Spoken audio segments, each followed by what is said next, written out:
Let's take a trip back to the early 2000s. PlayStation 2, GameCube, and original Xbox are duking it out, but let's not get into all that console wars shit right now. So anyway, Square Enix, which was still called Squaresoft at the time, is the RPG master. With the long-running success of their Final Fantasy series and hot off the release of Final Fantasy X, the company makes an announcement that at the time hit the world with shock and confusion. Enter Kingdom Hearts, an ambitious crossover between the Final Fantasy universe and Disney. Yeah, Disney.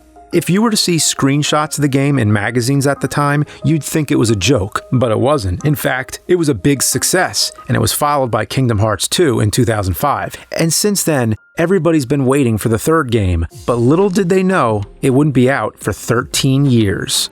Now, I'll admit, I haven't played any of the games so far, but with all the hype surrounding it, and with the third game right around the corner, I was wondering, is it worth getting into? I mean, there's not that much to catch up with. There's only 3 games, right? Yeah, well. Kingdom Hearts is a massive series with about 20 games altogether, containing sequels, prequels, remakes, HD remasters, and even concerts. If you think you can play just the main 3 games and know what's up, then think again. The first game starts off simple enough. It tells the story of a boy named Sora who lives on the Destiny Islands with his friends. The group dreams of leaving the islands and exploring new worlds, but one night the islands are attacked by evil monsters called the Heartless. To battle the Heartless, Sora obtains the Keyblade. It's not really a blade so much as a big fucking key that you use to bash the ever-loving shit out of enemies with. Sora defeats the Heartless that attack their home, but the island is destroyed. And at the same time this is happening, Donald Duck and Goofy set out to find Mickey Mouse using a spaceship and end up landing in Traverse Town where they meet Sora and begin their quest to find their friends and stop the Heartless. It's a decent action RPG that stands up with Square's usual quality of games. The story can be kinda confusing, but makes sense within the confines of the universe it establishes. Then the second game comes out, and that's where it gets really nuts. It starts you off in Twilight Town as a new guy, Roxas and his friends. Well, that's fine, but what happened to Sora, Donald, and Goofy? These new characters are never mentioned anywhere in the first game, but all of a sudden they're the main characters? Sora, Donald, and Goofy don't even show up until about 2 hours into the game. So, what happened? Well, it turns out to get the full story, you have to play Kingdom Hearts Chain of Memories on the Game Boy Advance before playing Kingdom Hearts 2. That's where Roxas gets introduced, and it also gives the story in between the first and second game. But come on! You can't just stick some new characters in the main sequel without any explanation or proper introduction. So now, you have to get a Game Boy Advance if you don't already have one and play through another game just so you can be up to speed on Part 2. Okay, imagine if you're watching the Back to the Future trilogy. You finish the first one and can't wait to see what happens. Then the movie starts and it's just a bunch of new characters you've never seen before, and Doc and Marty finally show up 45 minutes into the damn movie. Then you find out you're supposed to listen to a book on tape before you watch it. I guess it's also like how you have to sit through an hour of the awful Star Wars holiday special just to see the introduction of Boba Fett. Geez, hopefully that's the last time I ever have to reference that unsalvageable waste of recording media. However, even if you do play it, Chain of Memories doesn't even explain who Roxas is. It just introduces him. Roxas is Sora's nobody. In Kingdom Hearts, when someone with a strong heart loses their heart, they create a nobody. So when Sora gave his heart to save Kairi in the first game, he created Roxas. Well, that's all well and good, but how about explain that shit? Most of the prequels and in-between games came out in 2008 and onward. That's 3 years after Kingdom Hearts 2 was released and 6 after the first. Oh, and the names. You want to get into the titles? Boy, did they use every possible naming convention under the sun. You have numbered games, games using the Greek alphabet, decimals, and even fractions. The game about Roxas is called, Look, that's the title. I can't even think of any sequels in general that use fractions. Maybe the Naked Gun movies, but off the top of my head, that's about it. And I don't even know if it's intended to be a fraction. After reducing it down, it should be called Kingdom Hearts 179 Days. Yeah, I know it's supposed to be 358 days between two characters, but seriously, the first time I saw this title, I didn't even know how to read it. Is it 358 over 2 days? Is it 358 halves days? No, the way it's supposed to be read is Kingdom Hearts 358 days over 2. Why not just call it Kingdom Hearts Roxas Story? Why all the convoluted cockamamie names? The one that really takes the cake for me, and get ready for this, is Kingdom Hearts 0.2 Birth by Sleep a fragmentary passage. That's a paragraph! You have a decimal, a subtitle, and a tagline? Now that's a motherfucking title. So with that said, let's finally start tackling this timeline. It starts not with Kingdom Hearts 1, but with Kingdom Hearts Key, which was a Japan-only browser-based game explaining the Keyblade War. Nowadays, it isn't even playable, but the cutscenes were remastered in Kingdom Hearts HD 2.8 Final Chapter Prologue for the PS4. What a mouthful! This was followed by Kingdom Hearts Birth by Sleep for the PSP. Then, we have Kingdom Hearts 1, Kingdom Hearts Chain of Memories, Kingdom Hearts 358 Days Over 2, and Kingdom Hearts 2. After that is where it starts getting really weird, or weirder. After 2, we get Kingdom Hearts Coded, which only came out on Japanese mobile phones. It was however later released as Kingdom Hearts Recoded on the Nintendo DS. After Coded came Kingdom Hearts Dream Drop Distance, the first tongue twister sequel for the 3DS, and the last game before Kingdom Hearts 3 was Kingdom Hearts 0.2 Birth by Sleep, a fragmentary passage. Yeah, that's one of my favorites. That right there is everything you need to know for Kingdom Hearts 3. So if you were following from the beginning, just to get the full story, you'd be spending hundreds of dollars, or maybe even thousands between every game and console you need, just to see Mickey, Donald, Goofy, and some anime kids beat the shit out of people with keys. Not to mention, there was a concert in 2017 and 2018 with additional plot points. But the only way you're going to see that now is if you build yourself a time machine. So on top of the $1,000 you're spending on the games, you're also going to have to spend millions to obtain plutonium to power a flux capacitor. Oh, then again, it's on YouTube. Luckily, nowadays, there's a ton of Kingdom Hearts compilations you can get that pack multiple games into one. There's almost as many remakes and remasters as there are actual games in the series. You have Kingdom Hearts HD 1.5 Remix, Kingdom Hearts HD 2.5 Remix, Kingdom Hearts HD 2.8 Remix, Final Chapter Prologue, Kingdom Hearts HD 1.5 plus 2.5 Remix, and lastly, Kingdom Hearts The Story So Far. What a convenient title. The Story So Far packs in everything you need to know the full story before Kingdom Hearts 3 drops. And you don't need to understand complex mathematics or the Greek alphabet to play it. With all the shit packed in well after the first and second game, it makes me think they hadn't planned any of this. The first game is pretty straightforward. You travel to different Disney worlds to stop the Heartless and try to find your friends. The plethora of side stories and prequels just makes me feel like they were desperately trying to keep the hype train running until the third game finally came out. This series did essentially span 3 console generations, so I can understand that they wanted to give the fanbase something to do in the meantime. But I just wonder if they had this entire story planned or were just padding it out to keep the interest going. So for someone who's just now looking to play these games for the first time, I'm kinda intimidated. Between all the entries in the series, you're looking at over 100 hours of gameplay, and that's without even counting Kingdom Hearts 3. Well gee, add that to the whole list of games in general that I'm trying to play, it's going to be another 13 years to do that. I guess though, by that time, the third game will be old enough to do a proper Angry Nerd review. But these games so far are pretty decent. They provide a nice amount of playtime for your money, and the worlds are diverse and interesting. While the Disney stuff is kinda weird, it never feels out of place in the game's universe. Also, now with Disney owning Star Wars and the Marvel universes, it'll be cool battling alongside Jedi and Avengers. Will that ever happen? Maybe, maybe not, but maybe when Kingdom Hearts 4 drops in 2030. Then we'll finally be able to see Sora, Mickey, Donald, and Goofy team up with Han Solo, Luke, and Iron Man. Or not. But until then, who knows how many prequels and spin-offs and side stories and 4K remasters and remakes and reboots and requels we'll see. Only time will tell.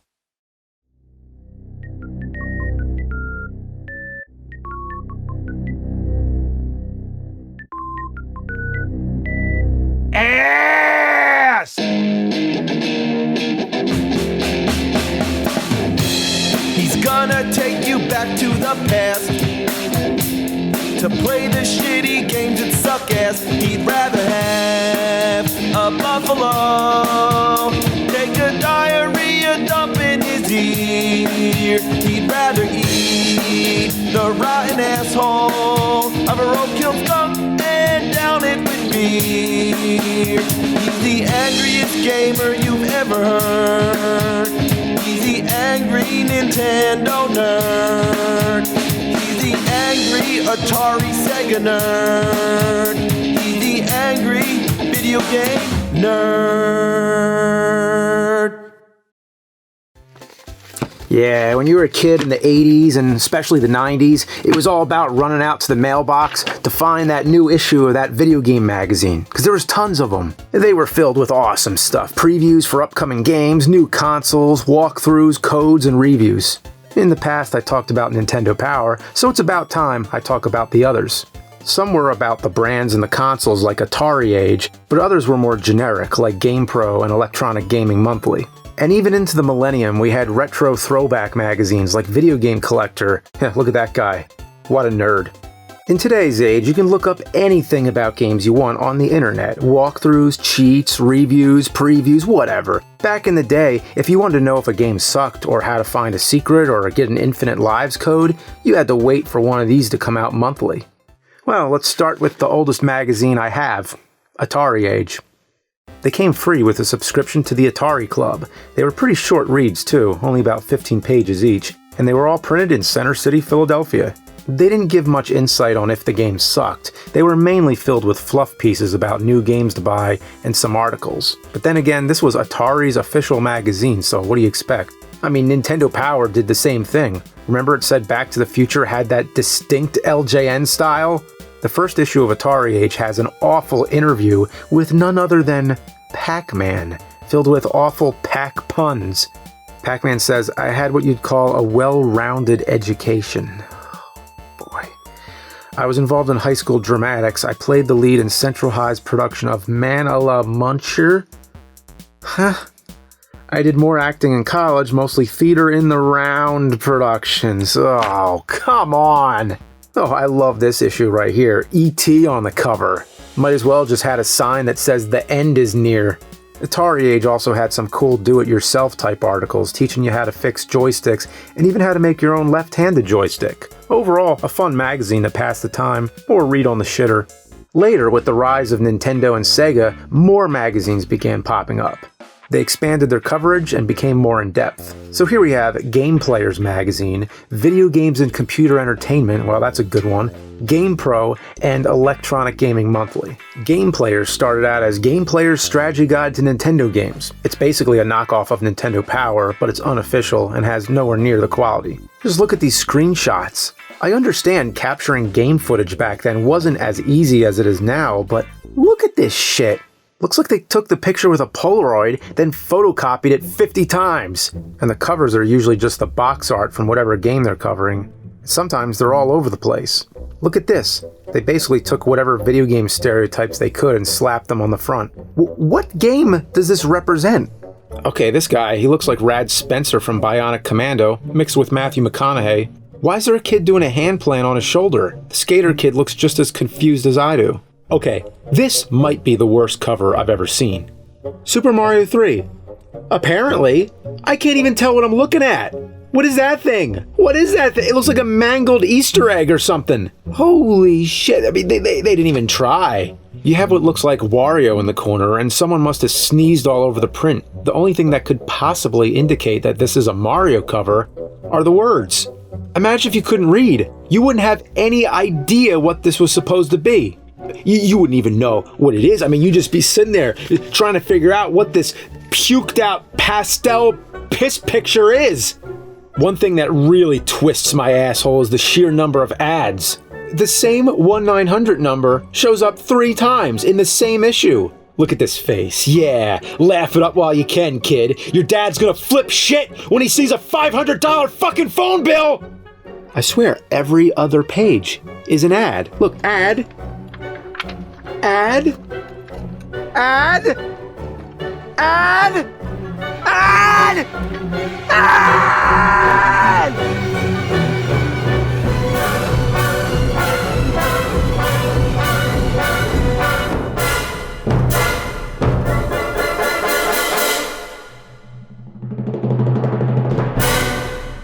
Look at this. A picture of burnt toast that's so big it takes up more than a page.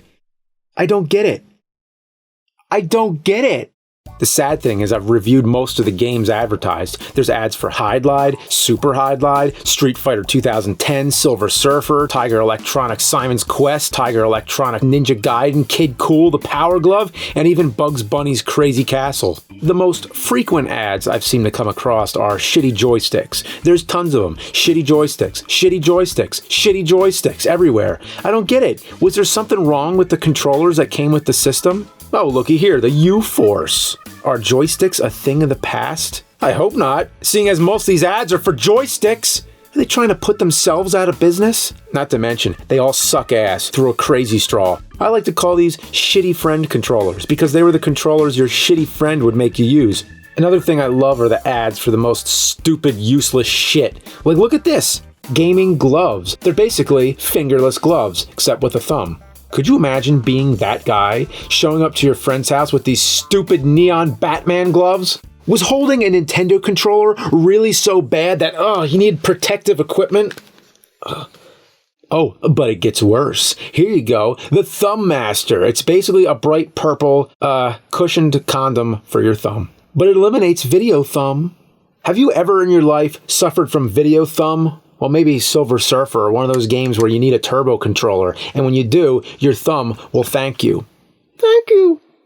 Now, these guys know how to make an ad right here. It's a dude getting his nuts kicked in. Why? Why did they do this? This is a real ad. It's kicking him in the balls. This one says, we took some of the worst garbage on TV and turned it into a great video game. Yeah, I bet. Here's an ad for a Game Boy Light. What really weirds me out is the kid in the back of the car, no seatbelt or anything. What's even crazier is in later magazines, they replaced this ad with real-life people. They put this kid's life in danger just to sell a shitty Game Boy Light. Oh, look at that. An ad for the line of Game Boy shit from STD. Yeah, I like how the word handy is in quotes. Yeah, they just knew they were jerking off. Speaking of STDs and being handy, there were tons of really adult ads out there too. Just look at some of these. Kick some balls, monster bone, pray for a full frontal assault, size does matter, and of course, the Sega dick. PSM even did a swimsuit special. What were they thinking? The articles range from interesting and useful to downright idiotic. One of the best features was the walkthroughs. Like right here, they hand drew all the levels from Super Mario Land on Game Boy. That's pretty cool. And here's a walkthrough of RoboCop 2 on NES. Man, I wish I had found this when I reviewed it last year. That game made me want to get my dick shot off by RoboCop. Here's a letter from a kid who has a sister named Dalsum. He actually sent in her birth certificate to prove it. Hopefully it was a copy. Here, they talk about the Home Alone games and even promote the upcoming movie sequel and the Home Alone phenomenon. Yeah, such a phenomenon. You know that guy right there? He turned out to be a pizza boy. The reviews are always a major part of these magazines. They gave kids the insight on which games were worth their money and which ones they should avoid like the fucking plague. But sometimes these recommendations are really off the mark. Like right here, Contra 3, a game revered as a classic, one of the best side-scrolling shooters on the Super Nintendo, and they gave it 7s. Then look at this shit, Terminator 2 on the NES, a game that's total shit, and it's got an 8, a 9, a 7, and another 8. Are you kidding me? Terminator 2 on NES has better scores than Contra 3? Yeah, I mean, that's like saying I tasted a shit-flavored ice cream. I gave it a 10 out of 10. It was good. Trust me. That's not the only shit thought highly of. Here's Double Dragon 3. Its fun factor has a perfect score. No way. No way. They included the Bimmy and Jimmy screenshot. Well, at least the caption has the correct name. Believe it or not, there existed a magazine for the Amiga CD32. The crazy thing is that the magazine kept coming out long after they stopped making the system. And look at this, they gave Gloom a 92 out of 100? Thankfully, my CD32 is safely burning in hell where it belongs. Man, the memories. It's fun to read these, knowing how the technology evolved. They covered the breakthrough of laser discs, virtual reality, and all the new types of controllers. Here's the shitty Sega activator. Damn, This guy could give Keith Apicary a run for his money. A lot of these magazines came with technology, some being bundled with diskettes and demo CDs.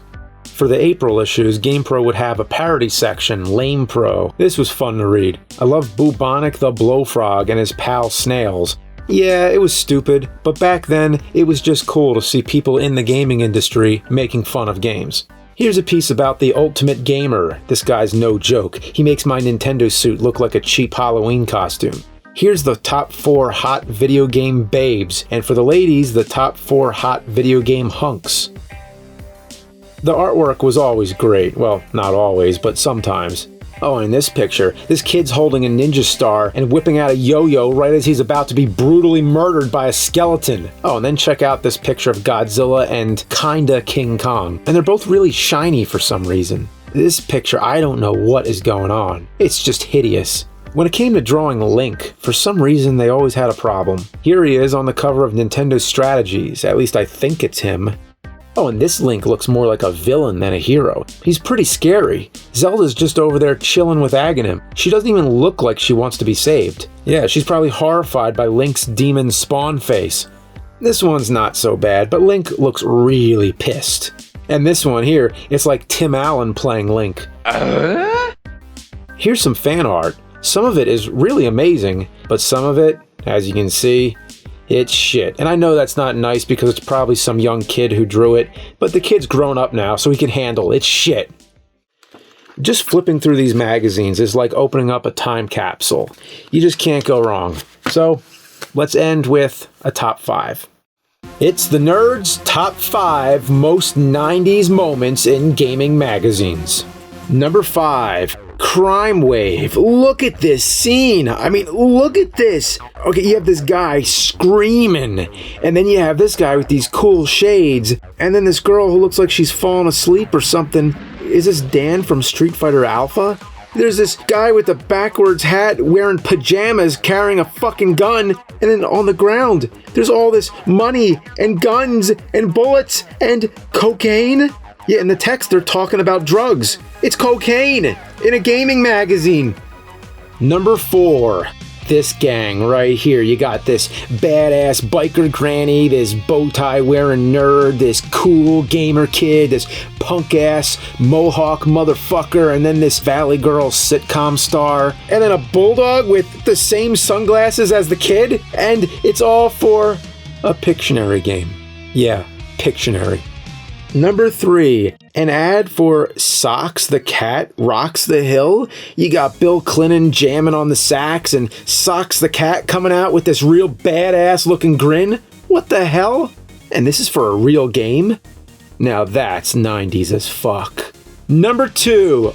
Wow, look at this kid. He's saying ass. I mean, look at this. He's just cruising through the galaxy, surfing through space with those badass sunglasses and knee pads and that Tiger Electronic game of Narc. Yeah, motherfucking 90s.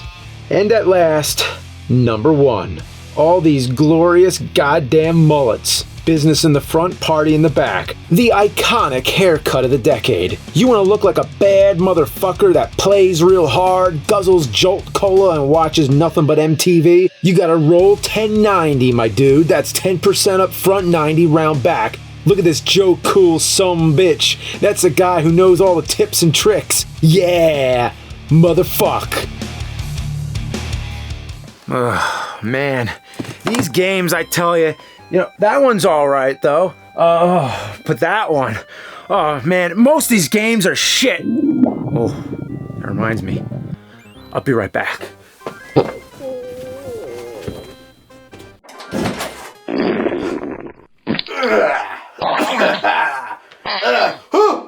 Aladdin? What the fuck? Aladdin took an upper decker in my toilet! Aladdin took an upper decker!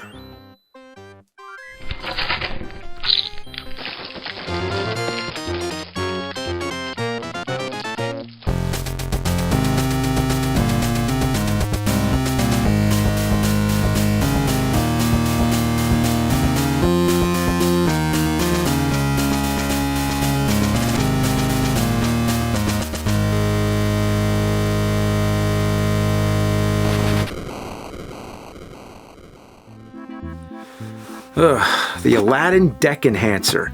What the hell does this thing do? It enhances your deck? Does it give me a new charbroil grill? Some new patio furniture or something? Huh. Upgrade your Nintendo Entertainment System? Wow, really? Designed by the inventors of Game Genie? That thing that helps you cheat and enter all kinds of crazy codes? The Game Genie was awesome, so I bet this thing will be pretty cool. 64K memory upgrade for better graphics, bigger games? Nice! Aladdin is the future in console gameplay. Okay, let's see it upgrade my NES games. Maybe it'll take shitty games and turn them into good games.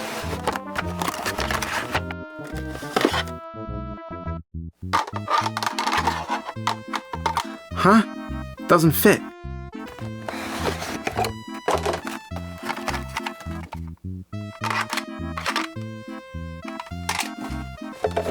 Oh, I see. It has its own special cartridges. Look at that extensive library of 6 games, plus its own pack entitled Dizzy the Adventurer. If only I had those special Aladdin deck games.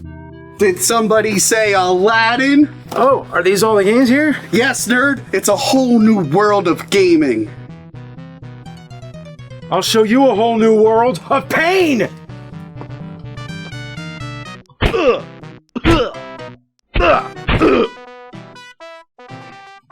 Alright. Oh, you know what? That fucker didn't give me micro machines.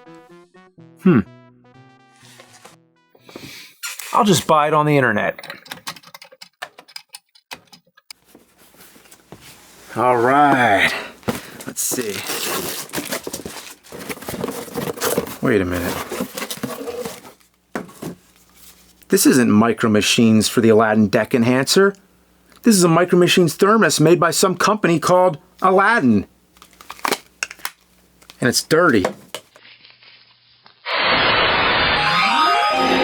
Oh man, being cooped up in a thermos for 20 years really stiffens the joints.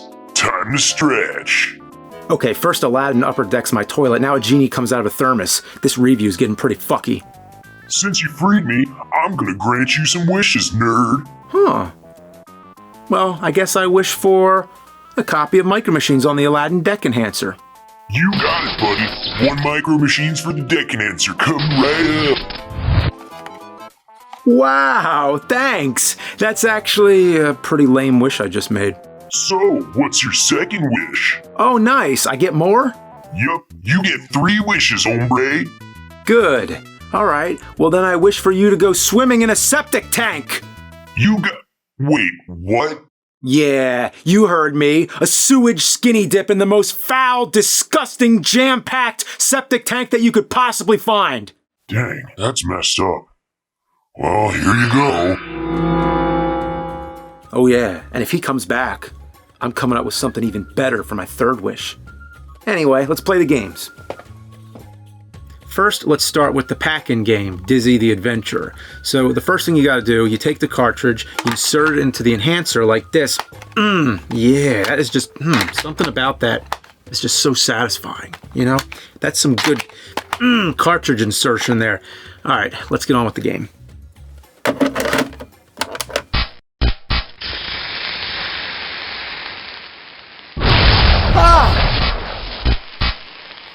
What the fuck?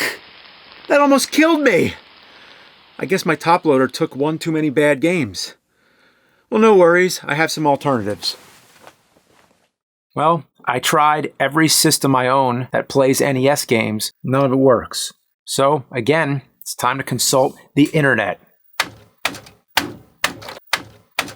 So, let's take a look at the Aladdin Deck Enhancer. Wait a minute. He has 2 of them? Nobody has 2. Who would own multiple copies of something that shitty? If you try to use it on a top loader, it could potentially fry your system. It also needs... Well, learned that the hard way. So it doesn't work in anything except the original NES. Hang on. Okay, so I tried all 3 of my original NES models. First one didn't work. Second one didn't work. And the third one... Let's play this It works! Alright, time to play. Dizzy and Daisy were walking through the woods searching for Pogi, their pet Fluffle. What's a Fluffle? They accidentally stumble onto the evil wizard Zack's castle when Daisy gets a spell put on her and falls into an endless magical sleep. And now it's up to Dizzy to save her. Let's play Dizzy. Okay, the game starts you off in this cave with a few items and a locked door. Grab the items and use them to get out of the room. You burn the pile of straw with the match, you throw some water on there. Okay. So I guess don't get too close. Oh, come on!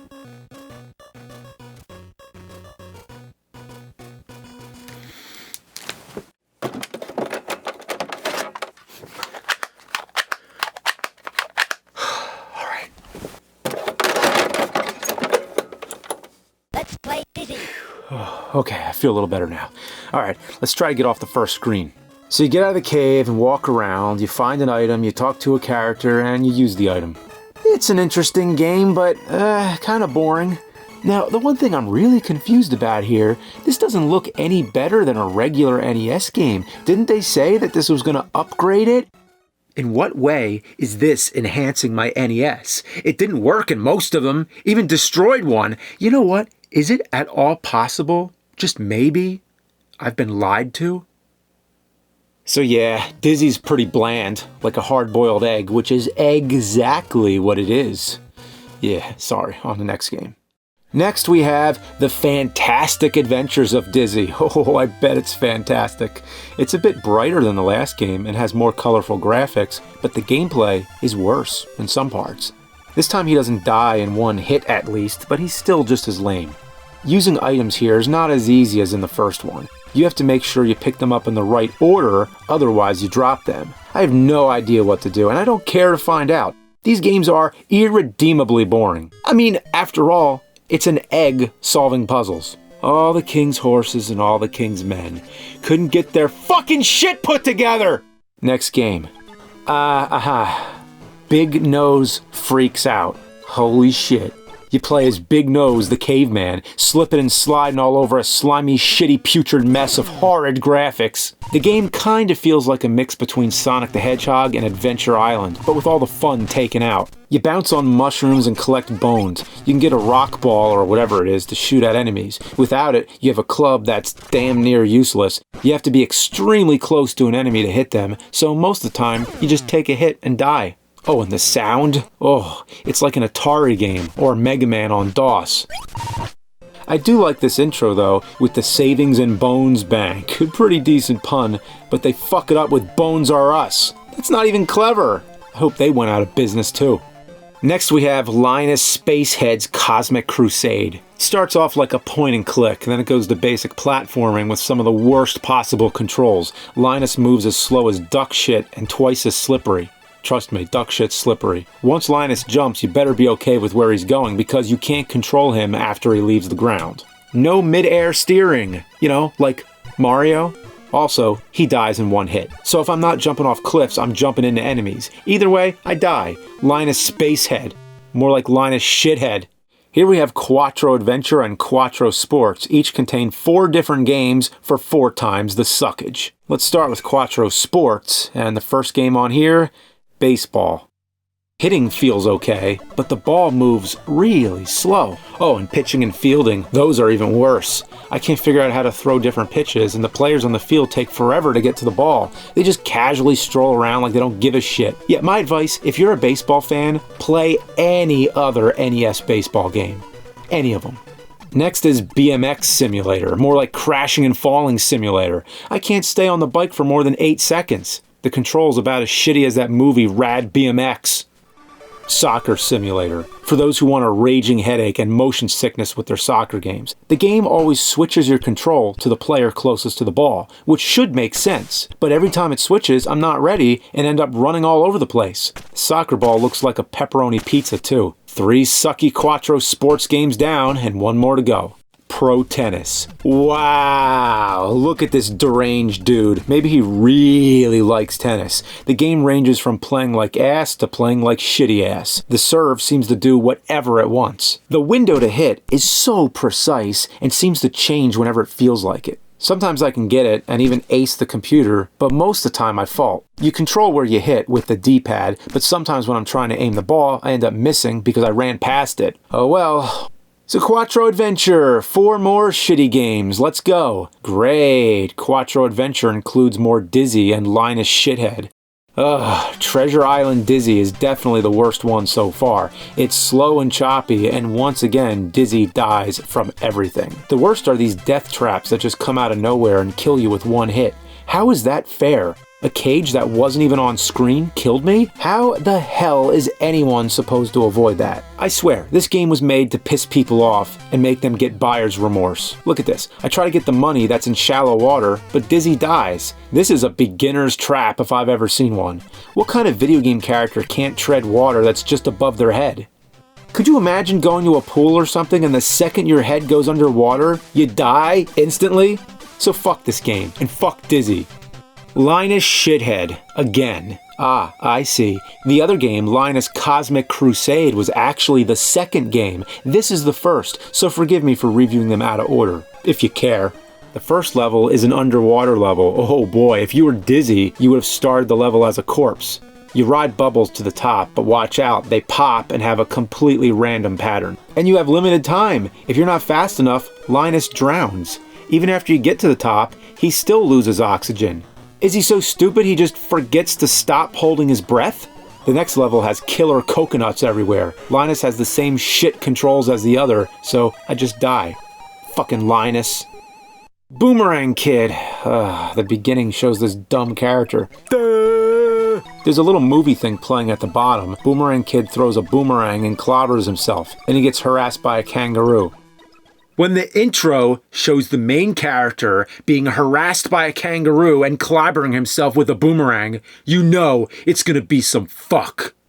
You run around and collect boomerangs. You can't attack and die in one hit. That's all. There's nothing else to say. And the last Quattro Adventure game, Super Robin Hood. You run around collecting keys, treasure, and opening doors. Robin Hood has this goofy smile all the time.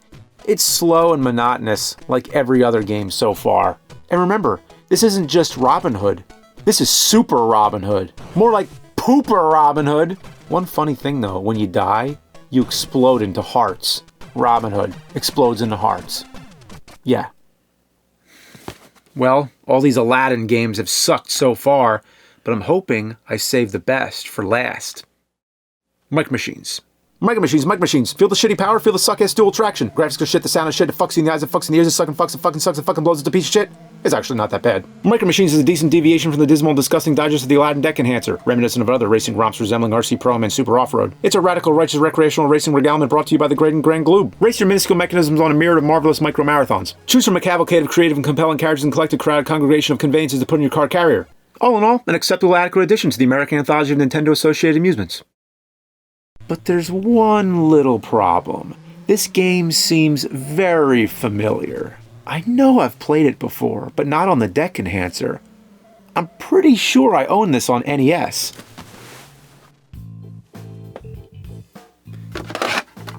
I knew it! Micro Machines. It's one of those weird-ass gold carts. Those third-party unlicensed titles from the unholy alliance of Chimerica and Codemasters. They're distinguished by those mysterious switches on the back. The switches have 2 positions, A and B. What are they for? Position B. Only use this position if the game does not work with position A. I guess this really confused the shit out of any kids unfortunate enough to own one of these fecal frisbees. But the real purpose was to bypass the NES lockout chip, which worked differently depending on which model NES you're using, hence the need for the switch. They could have just said, to hack the lockout chip, use A or B. Psst, don't tell Nintendo. But the games can't be exactly the same, right? 64K memory upgrade, better graphics, bigger games.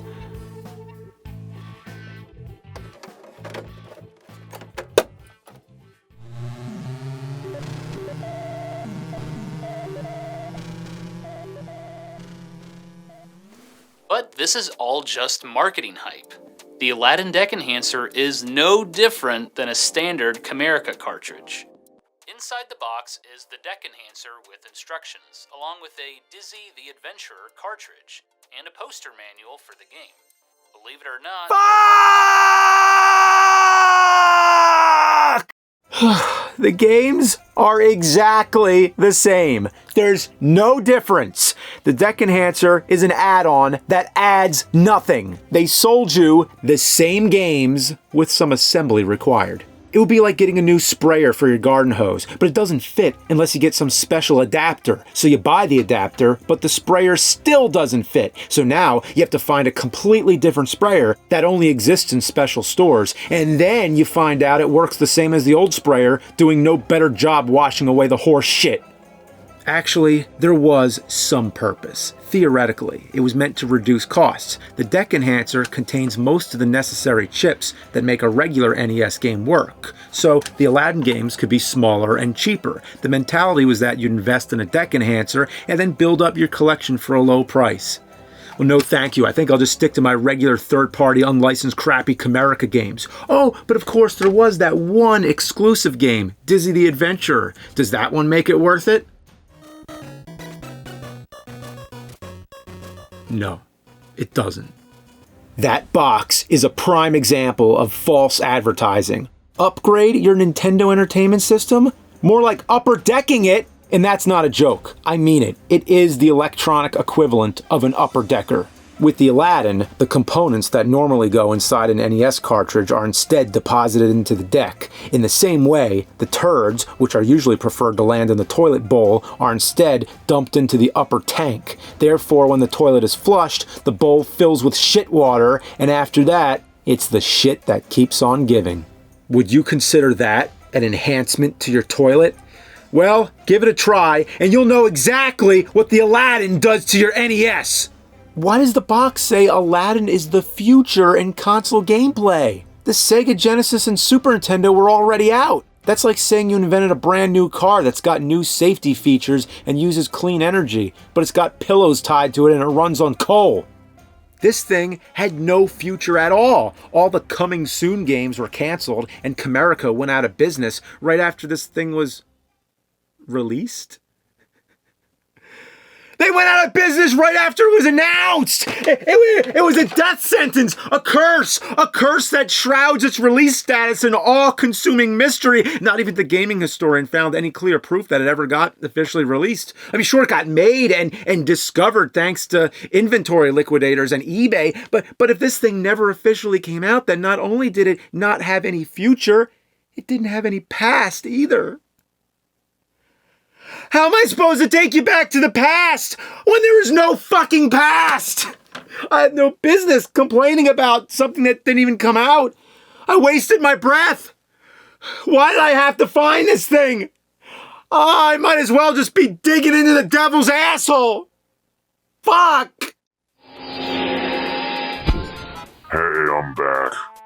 What are you doing back here? Look, man, I'm just here to grant you your last wish so I can get out of here. Oh yeah, that's right. I get one more wish. Okay, well for my last wish, I wish, I think we both suffered enough.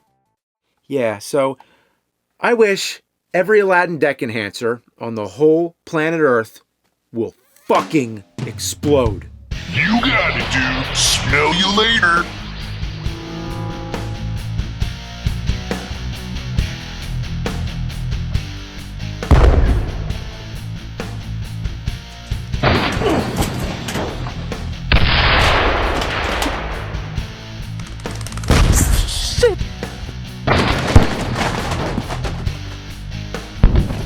What the fuck?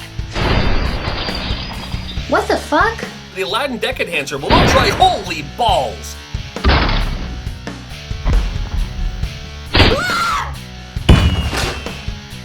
Oh my god. What the hell just happened? What the hell? Not my Aladdin Deck Enhancer collection! Ow! Well, wasn't too bad.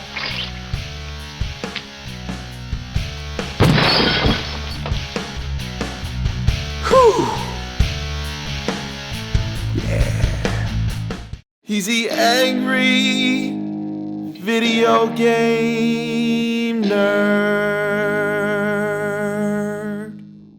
The 90s was arguably one of the best times for video games. You had so many new consoles coming out, and with junk food being popular and already advertising to kids, they decided to jump on the bandwagon and start making their own video games. Most food companies just stuck to TV commercials, Got Milk, Fruit Stripe Gum, Lunchables, and of course Mentos, the fresh maker. Those companies didn't have to make video games, but guess who did? Cheetos, McDonald's, and Domino's Pizza, who created Yo-Noid. What's the deal with the Noid? What kind of drugged-up fever dream spawned this mutilated mascot monstrosity? It's a creepy guy wearing a red rabbit suit. And why does he ruin pizzas? What were they thinking?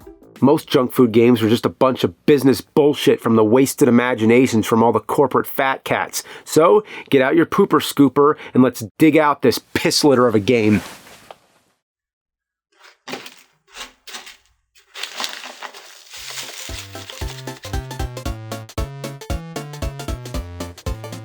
Whoa! What the fuck? You scared the shit out of me. Not this shit, actual shit. Listen, I gotta play this game. You gotta get out of here.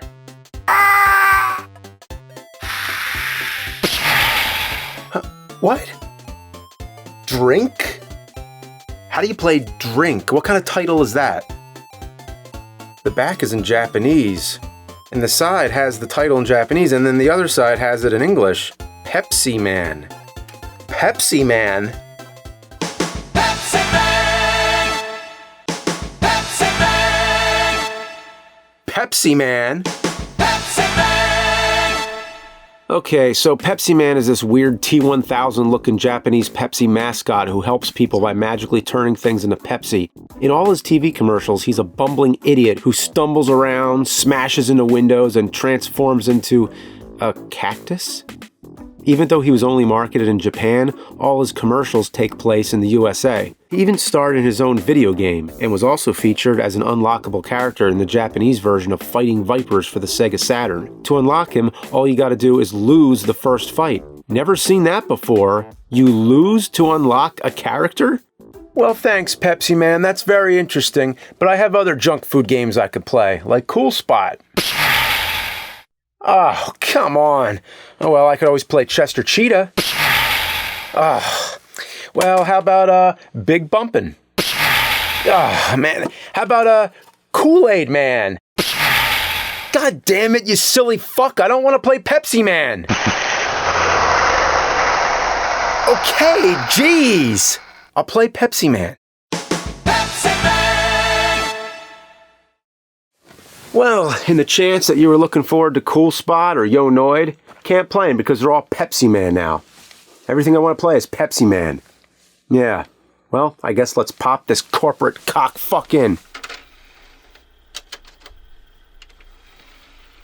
The intro starts with this live-action cutscene of a guy buying a Pepsi. As he drinks it, you hear the shrill shriek of Pepsi Man set to surf music. And then he stares into the can. Okay, so is Pepsi Man in the can now? I don't even get it. I mean, this is fucking stupid. I'm not playing it. Okay, I'll play it. Next, we see Pepsi Man running down a street to nowhere as he crashes face first into the game's logo. What the hell's wrong with this mascot? Chester Cheetah was cool. Cool Spot had cool in his name, but Pepsi Man, he's not cool at all. He doesn't make me want to drink a Pepsi. Makes me want to drink a fucking beer. What? I said it makes me want to drink a fucking beer. Oh, come on. All right.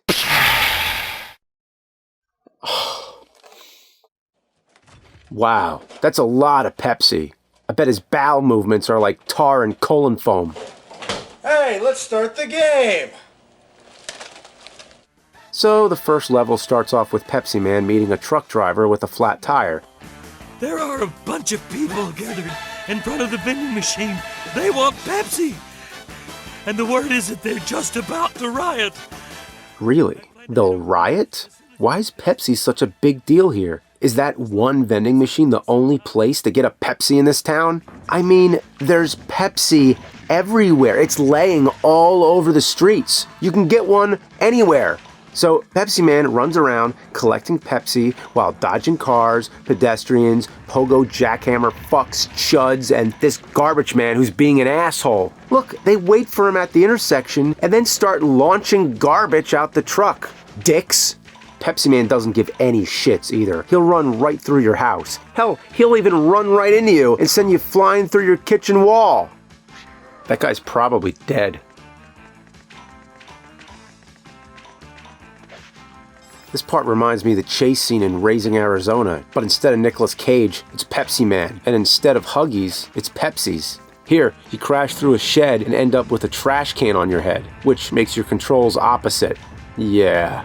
Finally, I get to the end of the level and he buys a Pepsi from a vending machine. Why don't the people go to this one at the Kid and Kid store instead of riding like a bunch of Pepsi-crazed freaks? And why does Pepsi Man buy a Pepsi when he just collected 94 Pepsis? And why can't I go one goddamn sentence without saying Pepsi?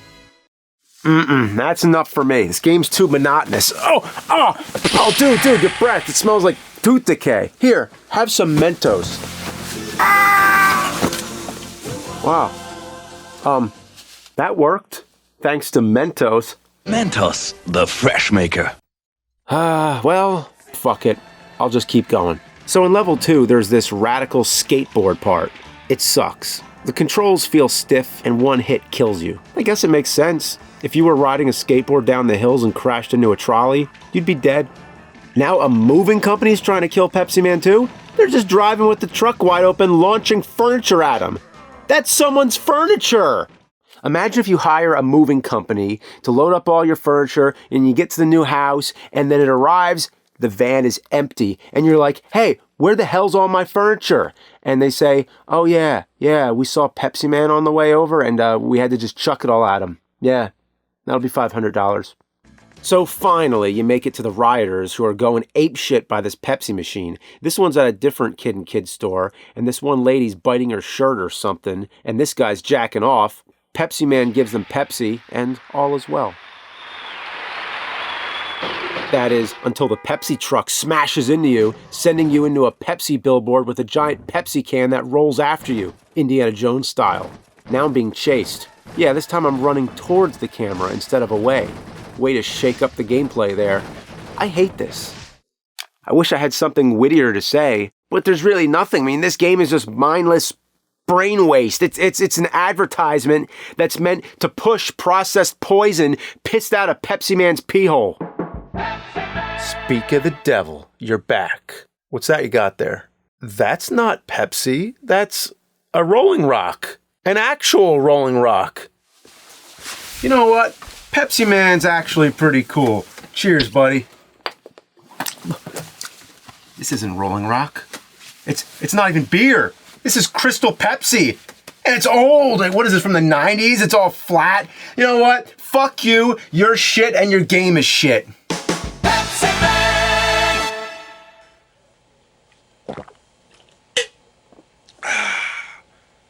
Have a Pepsi. No thanks. Next stage. So the next part, you gotta get to the top of a burning building. The firefighter can't get first aid to them in time, so of course, you bring them Pepsi. Oh yeah, I'm sure that'll help all the people trapped on the roof of a burning fucking building. Yeah, treat their burns with some Pepsi. Thanks to Pepsi Man. This level is horrifying. It's like society's final days, brought to you by Pepsi. This guy here smashes his car into a brick wall and explodes, but Pepsi Man just runs by.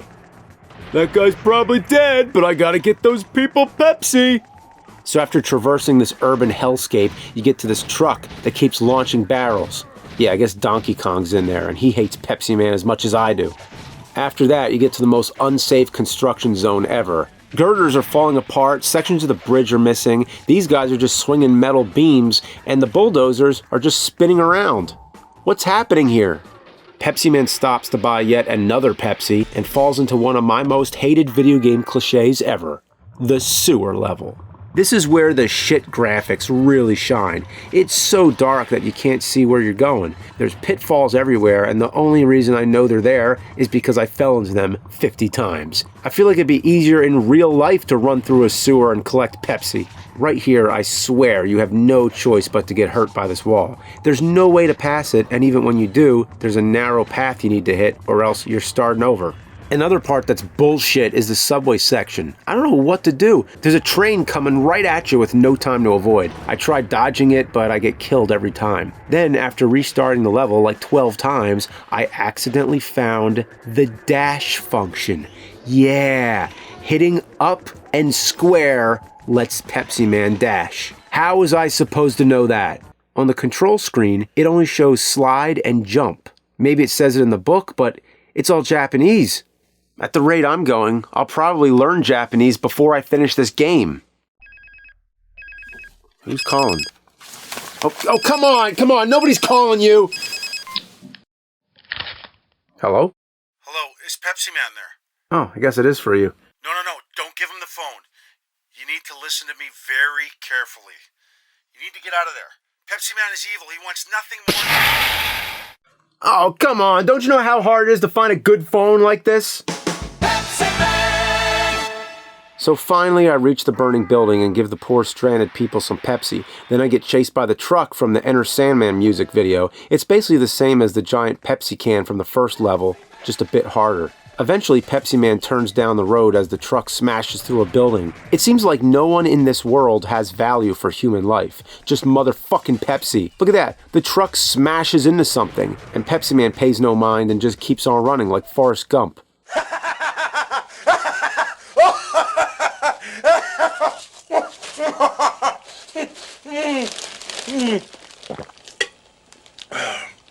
Pepsi for TV game.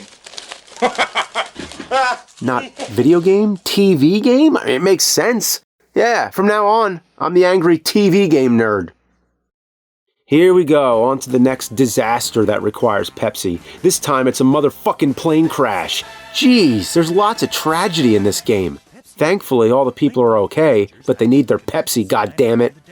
So, you guessed it, more running. It's the same thing over and over. This time you're going down a highway with traffic coming on both sides, which begs the question, why doesn't Pepsiman just run on the side of the road?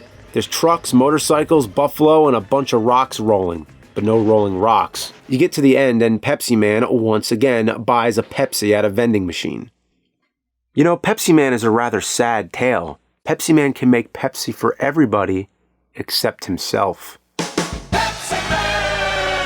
This next stage is a nightmare. After beating the desert, you run through the mine where you can't see shit. How is anyone supposed to play this? There's pits everywhere, but good luck seeing them. It doesn't help that if you get a game over, you have to run through the desert part again. You're gonna be here for a bit. Each time I'd get a little further and then die at whatever came next. This part is like really having to piss and knowing the next rest stop isn't for 200 miles. So about an hour later, when I happen to do less shitty enough, I finally deliver those poor plane crash victims their Pepsi. And of course, another chase level. This time I want you to guess who chases Pepsiman, because it makes no sense. Is it Buffalo? Nope, nice try. Motorcycles? Keep guessing. Rolling rocks? No again. This time you get chased by a giant tumbling mass of logs.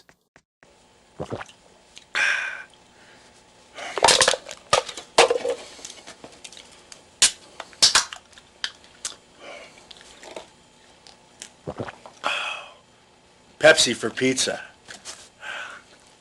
Pepsi for pizza? Yeah, actually a pizza would be pretty good right about. Oh, thanks. I hate you. Okay, so thankfully we're on to the final level, Pepsi City, a dystopian urban sprawl that should pose as a warning of rampant consumerism. It's a place that's completely comprised of advertisements. Imagine if Roddy Piper wore the sunglasses from They Live Here. His head would explode. Honestly, seeing all these Pepsi logos and playing this game is doing the exact opposite of making me want a Pepsi. It makes me want not a Pepsi. So this time the computer at the Pepsi factory has gone haywire, and without Pepsiman's help, there'll be a world shortage of Pepsi. So Pepsiman must run. You're gonna die here a fuck ton of times. This is a culmination of all the frustrating bullshit and then some. This has to be the most unhealthy city in the world. It's no wonder people are keeled over on the side of the street. How about drink some water? That might help. One thing I don't understand is why every sign in this game falls off when Pepsi Man gets near it. Are the signs sentient creatures bent on inconveniencing Pepsi Man? Everything is so precise for such a piece of shit game. It took me the same amount of time to beat the stage than every other stage combined. I game overed 13 times. Each continue, you get 4 lives. Plus, I died 3 more times before I finally passed it. Maybe I just suck, maybe the game sucks, maybe we both suck, but either way, that's too much suckage going around.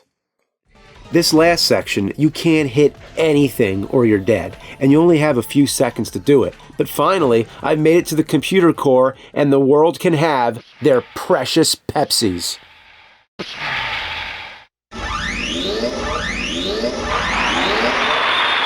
Onward to the last chase level. This time, it's another giant Pepsi can that falls off 2 columns. Seriously, Pepsi City, and the rest of the world for that matter, needs to find a decent structural engineer. Everything's falling apart. This time, the can just falls for no reason. What if a regular person happened to walk under this thing? There'd be lawsuits out the ass. This last level is like the log one, except it's a Pepsi can that gives birth to baby Pepsi cans that try to trip you. When you beat it, the TV game guy flips his shit, the credits roll, and then he has to piss because of the ungodly amount of Pepsi he's consumed.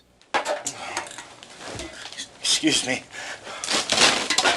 Beating it unlocks Classic Pepsi Man and Free Play mode if you want to play through and collect all the Pepsis. I say, however, fuck that, good riddance, the end. Well, that's Pepsi Man. I'm not going to play it again as Classic Pepsi Man or unlock other bullshit or whatever, so I'm done. Get the hell out of here. Oh, I finally found you! Oh, come on. How do these assholes keep getting in here? Wait a minute. Do I know you? Pepsi for TV game. Oh, you're the Pepsi TV game guy. Hey, why do you say TV game instead of video game? There's no time to explain that now. I'm here to finally destroy that menace. Pepsi Man.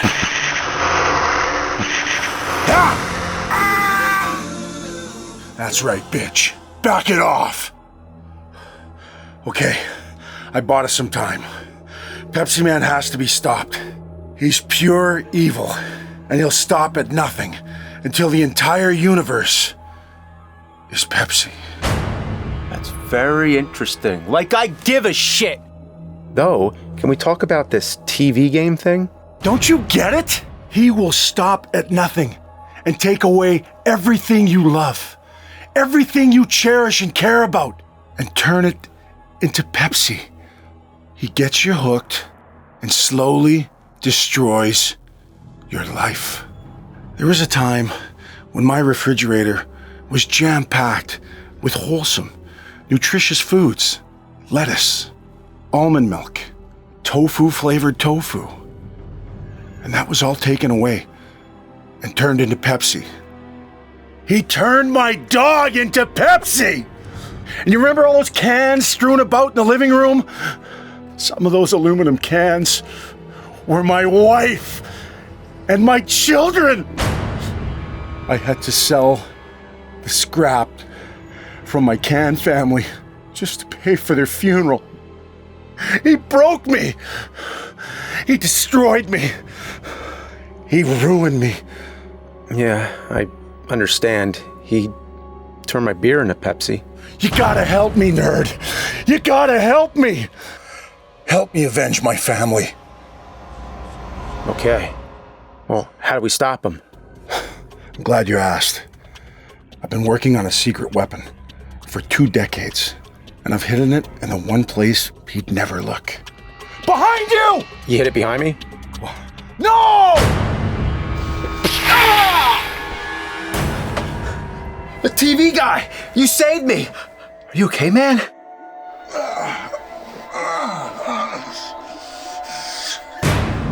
Does it look like I'm okay? Ah! I'm turning into Pepsi! Run! Nerd! Get to the factory! Go! The factory?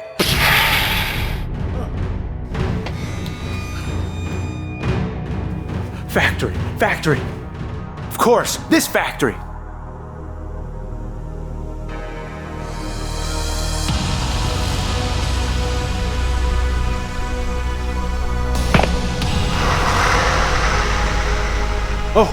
Oh, what am I gonna do? Oh, of course, the Fresh Maker.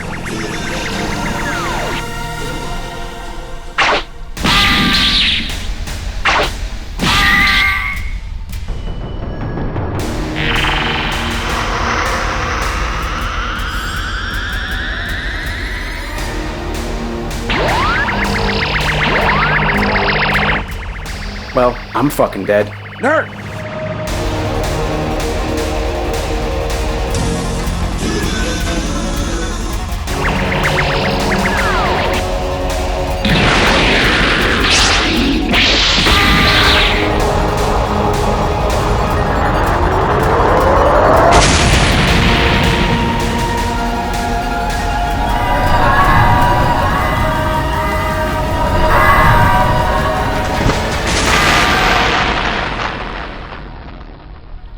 Holy shit. I need a vacation. Well, that explains the t-shirt. Is he dead? That's orange soda. You ever mix cola in orange soda? Germans love it. They call it spezi. It's disgusting. He's terminated. It's over. No, not yet. There's still one more Pepsi Man remaining. Really? And it must be destroyed also. Oh, can you at least tell me what that Pepsi for TV game thing means?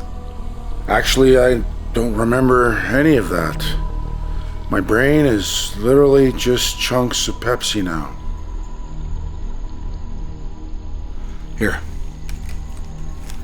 Use these chains to lower me down into the orange soda so I can die a real cinematic-like death.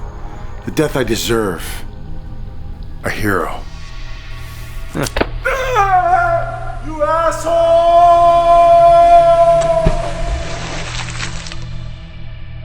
Pepsi for funerals.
Gonna take you back to the past to play the shitty games that suck ass. He'd rather have a buffalo take a diarrhea dump in his ear. He'd rather eat the rotten asshole of a roadkill skunk and down it with beer. He's the angriest gamer you've ever heard.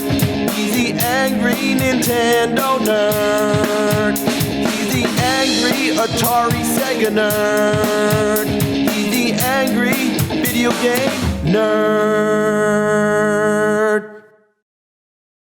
Time to do a super game. Super Mario 64.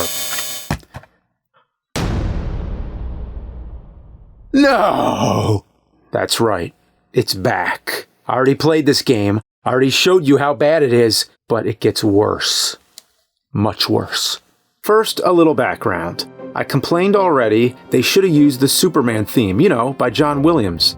But I didn't know at the time this was based on the Superman animated series. It was the second in what's often called the Timverse, or DC animated universe, which consisted of the highly acclaimed Batman the Animated Series, the new Batman Adventures, Batman Beyond, Static Shock, the Zeta Project, which absolutely no one remembers.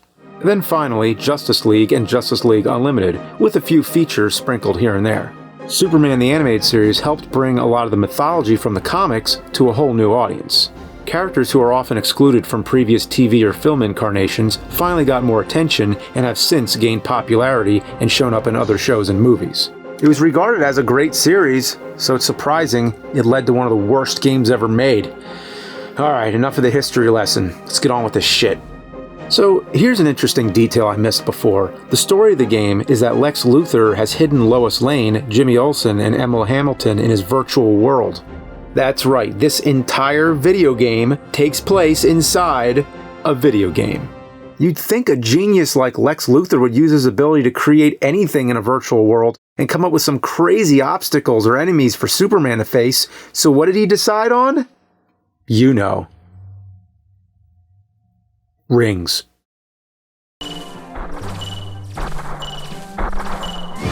Yeah, not messing around this time.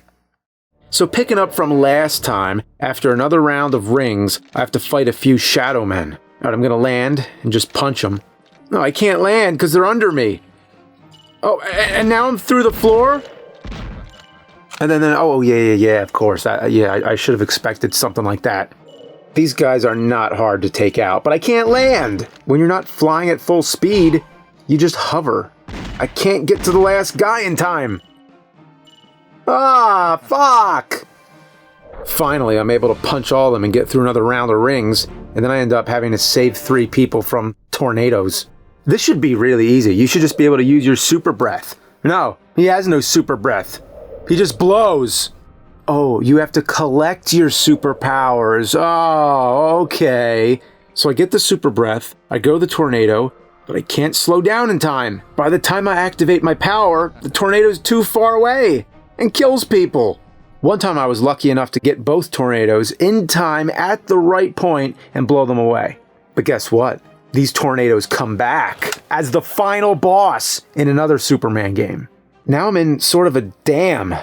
Goddamn dam. These levels are nothing but mazes full of backtracking. You gotta throw robots and cardboard boxes into lasers, find the key card, go back to the beginning, flick a switch on a computer, blow up more robots, avoid a giant electric eel, drain the dam, and then a guy tells you to disarm some bombs before the clock runs out. Gee, where have I heard that one before? Luckily, you could pick up the super speed power-up. That should help.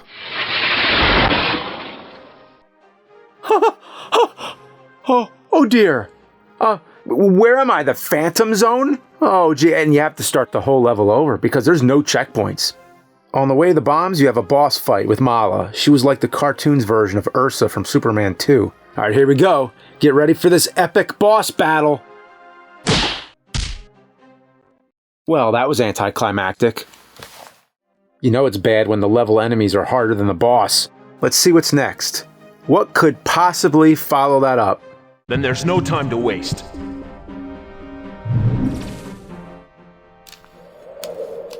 No.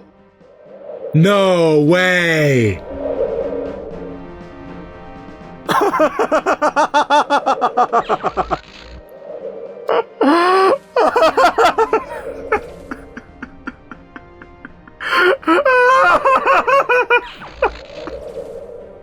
Oh no. They move! Why do they have to move? Oh, wow! Yeah, they really changed it up! You know, it's a scary thought. What if this was some kid's first exposure to Superman? Maybe they got the game for Christmas or their birthday or something. They hear about this awesome guy who can do anything, and then they pop the game in, and it's nothing but fucking rings! This would ruin the character of Superman for anybody. And if the rings weren't enough to do it for you, this weird 3D face will. Well, this is the ugliest digital Superman face I've ever seen. second ugliest. Alright, now I'm at this puzzle. Yeah, a puzzle where I have to use different computers to make these letters say Luther.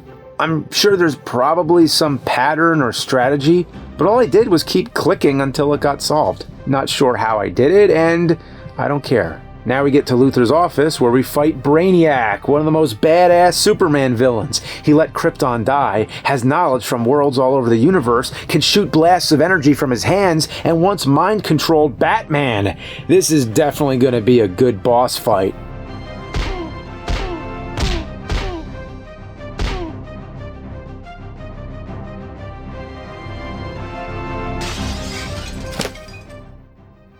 Is it too much to ask for?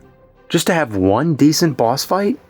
I mean, the levels are so complex. I mean, don't you think a good boss fight would have made it all worthwhile? Well, somebody didn't think so. Hey, you know what? At least it's not rings. Then there's no time to waste. Fuck! You want to know the worst thing about these ring levels? Right when you're getting the hang of it, the game will glitch and send you flying across the map for no goddamn motherfucking reason. So you have to backtrack or restart. The next level, you have to save Lois from Metallo. It's more the same. Throw boxes, kill shadow people, fight robots, figure out bullshit puzzles. The hard part's when you have to escort Lois out of the level. You'd think it'd be easy. Just pick her up and fly, right? No. She has to run. Oh, did I say run? I wish. She sprints for a second, gets to a hallway, and then slowly strolls the rest of the way.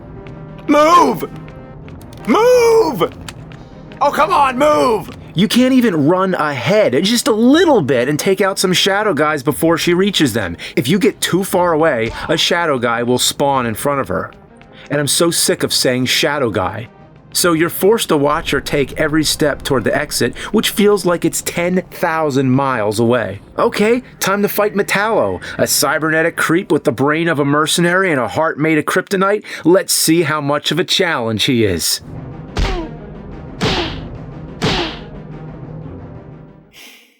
Again? Then there's no time to waste. Again? So then you get to this parking garage stage, and it's a huge pile of ass. No, really, this thing is a shit behemoth. Really, it's like a moldy turd. I'd rather be impaled by a piss icicle. On top of that, there's a time limit and kryptonite that's slowly killing you. Ooh, time to take on Darkseid. Now, he's the strongest of Superman's opponents in the cartoon. So, let's see what's gonna happen here. Ooh boy, this is gonna be some serious shit.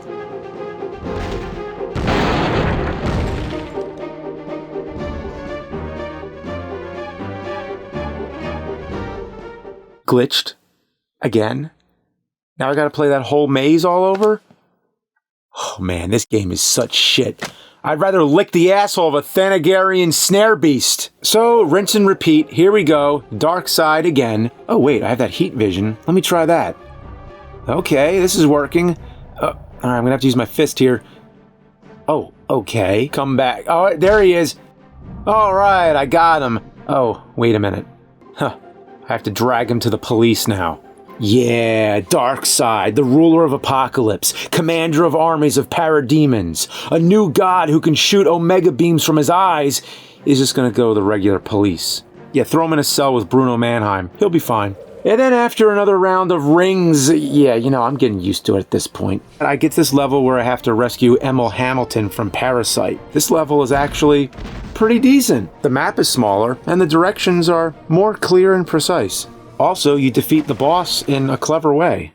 So all in all, it's a pretty decent level. There's only one problem. I keep falling through the map. Look at this! I broke the boundary! I'm on the outside of the game looking in! Break the boundaries of existence! Superior gameplay lets you exceed the laws of physics! Superman 64 is 64 times the awesome!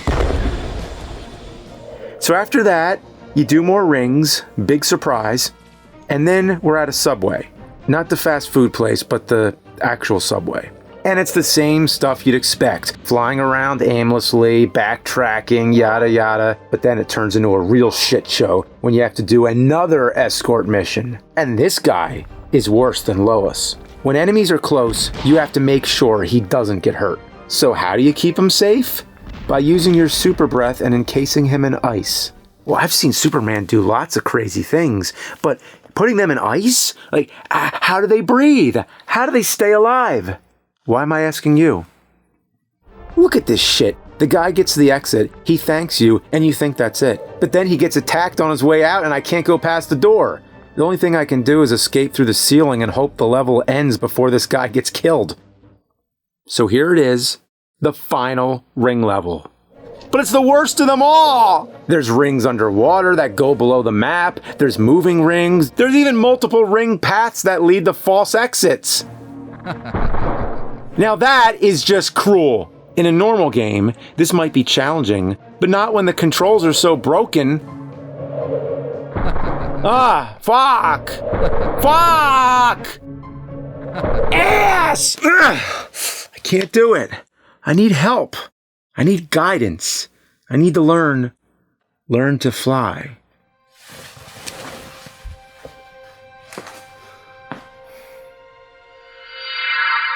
Where did you learn to fly? Jeez, that's a face I didn't miss. Where did you learn to fly? Not from playing Cybermorph, I can tell you that. Where did you learn to fly? I don't know. Top Gun Academy? Where did you learn to fly? I wish you'd ask Superman that. He can't fly for shit in this game. Where did you learn to fly? Actually, when preparing for this review, I looked into when Superman first flew. Early in the comics, he couldn't fly, but instead jumped really high. The earliest appearance of him flying was in Superman number 10. The artist working on the issue wasn't clear about Superman's powers and thought he could fly. So his first flight was by accident. It was quickly corrected in the next issue, and the next time the character flew was in the radio show. Finally, Superman would fly on screen in the old Fleischer cartoon. In both cases, his power of flight was given to him simply because the people making them really wanted to. Where did you learn to fly? I guess Superman never really did learn to fly. It was just a combination of dumb luck and people wanting him to fly. Where did you learn to fly? I know what you're saying. I don't really need to learn to fly through these rings. I just need to want it and hope for the best. Where did you learn to fly? Well, thanks for the encouragement, talking head from Cybermorph. Hey, I'm sorry I shot you with the super scope and called you an asshole that one time.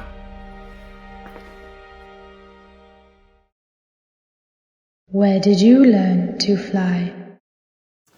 All right. What the hell's this? I'm gone 5 minutes and already I have 4 replacements? Get out of here! Yeah, here we go. Here we go! Oh, I beat the rings! I beat the rings! No more fucking rings! But the nightmare isn't over yet. The final level takes place on Brainiac's spaceship, and it is the biggest pain in the ass you can imagine. I wish I could reverse the world's rotation and go back in time to destroy the computer this game was designed on. You have to find 12 pieces of a machine scattered all over. And the whole time, you have robots, crab people, and little tanks trying to mess up your day. And if you find all the pieces, Brainiac sends you to a room full of teleporters. The goal here is to get the numbers to add up to 2,000. And like the Luthor puzzle, I have no idea what to do, so I'm just gonna mess around. Sometimes I get the combination quick, other times the clock runs out and I lose. After that, you have to escort Jimmy and Lois to safety, and these idiots just stroll into a room full of lightning. You have to freeze them again and push them to safety, but be careful because you might push them off a bridge. After saving Lois and Jimmy, you have to fight Brainiac again, and if you're expecting something really exciting, well, you should know better by now.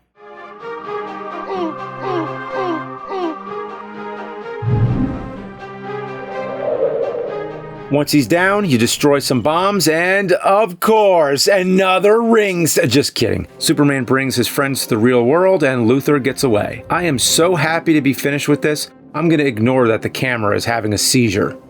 You wanna know something else that's a real kick in the ass? In recent years, a ROM of the game surfaced, which was of the unreleased PlayStation version, and it actually looks alright.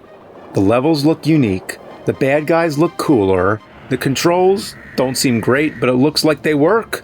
According to Titus, after all the changes they were forced to make for the Nintendo version, their license ran out and they couldn't release it.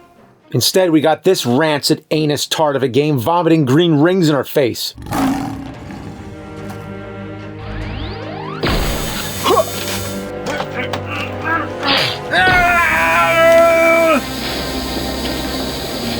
No!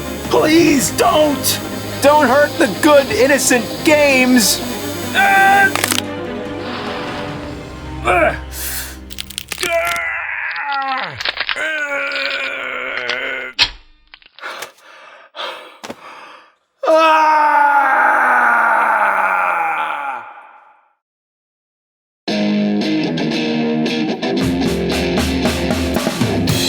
He's gonna take you back to the past to play the shitty games that suck ass. He'd rather have a buffalo take a diarrhea dump in his ear. He'd rather eat the rotten asshole of a roadkill skunk and down it with beer. He's the angriest gamer you've ever heard.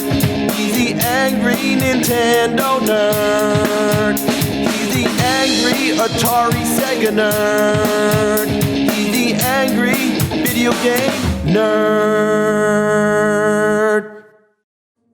You know, for 15 years I've been warning you not to play shitty games, and all this time I've been so focused on taking you back to the past, I kind of forgot about the present.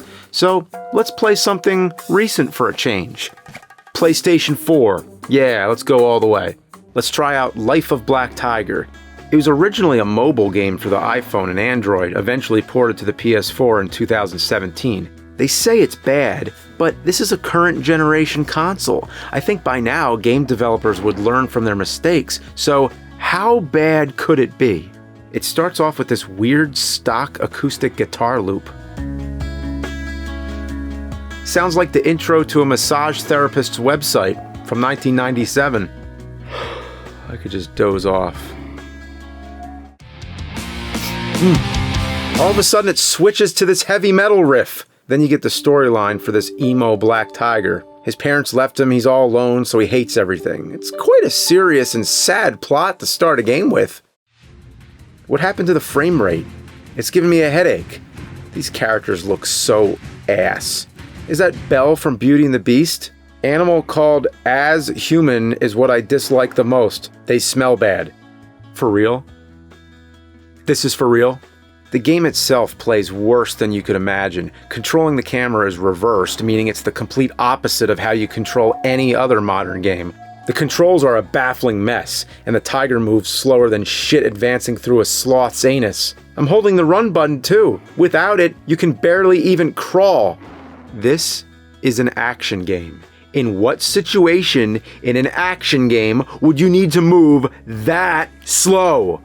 Attacking, now that's a whole other story. That's when the shit factor rapidly accelerates. At the rate of thawing a frozen dog turd on a frying pan, it starts to smell real quick.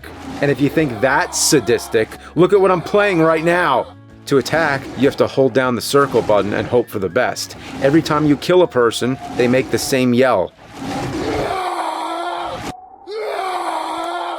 Then you chase down a defenseless woman and just fucking maul her! Damn! This tiger is full of serious angst and rage! Wait a minute, what just happened? I went from a frozen wasteland to a forest and now I'm hunting goats? How far is this tiger traveling? At the speed he runs, it probably took an eternity. After the goats, you have to hunt a pack of silly wolves. You just slap them a bunch of times and they get launched into oblivion. Damn! Look at them go! Motherfuckers! Now I'm just running around sniffing wolf blood? What kind of objective is that? You stand around the glowing orbs, then it shoots off fireworks. And that's the level. Why was this a level? Not to mention, the lack of music only adds to the atmosphere of boredom and monotony. And next thing, the tiger's head is up an animal's butt. And now they're floating on top of me. Well, I didn't know they still made shit like this. How did this happen? This is the most modern game I've ever played on the show, and it sinks to the furthest depths on the shit scale. When ranking terrible games, there's usually a certain level of playability. Even though I maintain Jekyll and Hyde is the worst game I've ever played, there's still that unholy category that lies underneath. Games that can't even be called games. So Life of Black Tiger is one of the worst things I've tried to play. And it's PlayStation 4!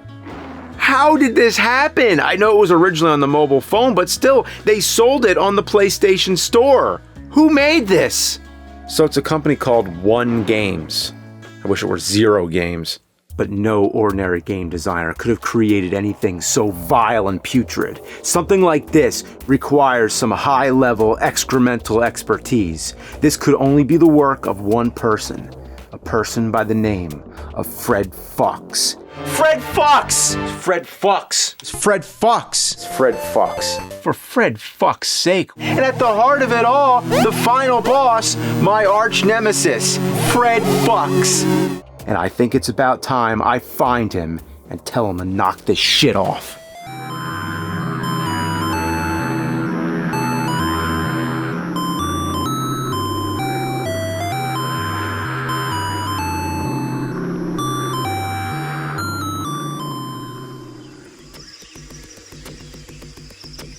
Well, this must be the place. According to my research, Fred Fox is hiding out specifically in Asia. This must be it. Who the fuck goes there? Who the fuck are you? Answer me, tough guy, or I'll blast a hole in you so big I could stick my cock in it. And I don't want to brag. Hey, man, it's cool. It's cool. I'm just looking for a game designer. Game designer. You seek Fred Fox. You know him? Know him. I can take you to him. Oh, boy! It stinks! It's tiger urine. I soak my clothes in it. It keeps the other animals away. Couldn't you just spray it on the ground? Okay, you got me.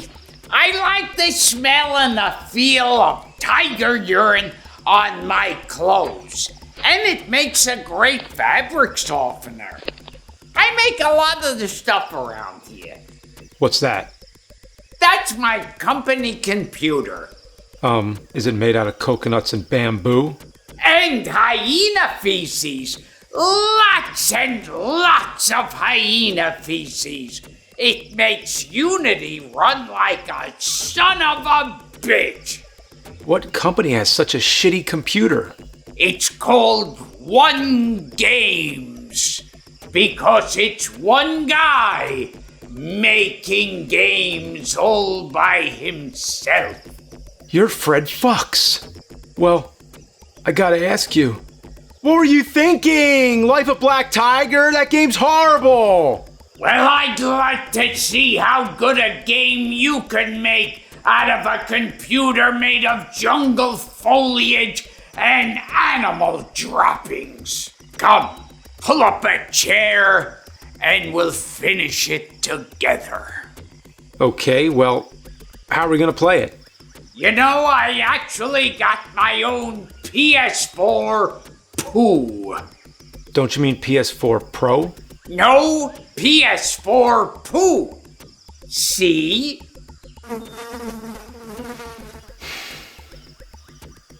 Okay. It's full of smell with blood of wolves today, and the smell is stronger than a few days ago. I can't bear with it. Let's kill every wolves found. The fuck, dude? That sentence. It's all over the place. Oh, I'm sorry. I'm just the guy who built a computer in the jungle without electricity or internet. I'm not educated enough for the guy who talks about buffalo shit in his basement! I guess that's a good point. Anyway, I have to kill 13 wolves, which isn't hard or anything, just takes forever. And the tiger moves like he's running in a dream. I like to spread the gameplay experience as much as I can, so I could get the most out of the $10 that you saps pay for this shit. What the hell? Get the wolf off! It's sticky wolf! I can't get it off! You grab the wolf, nerd! It's part of the game! Holy shit, this is a normal thing in the game? I thought it was a glitch. Everything else is so shitty, I just assumed the models got stuck together or something. You might want to be a bit nicer about the game, considering the fact that I'm the one with the motherfucking rifle!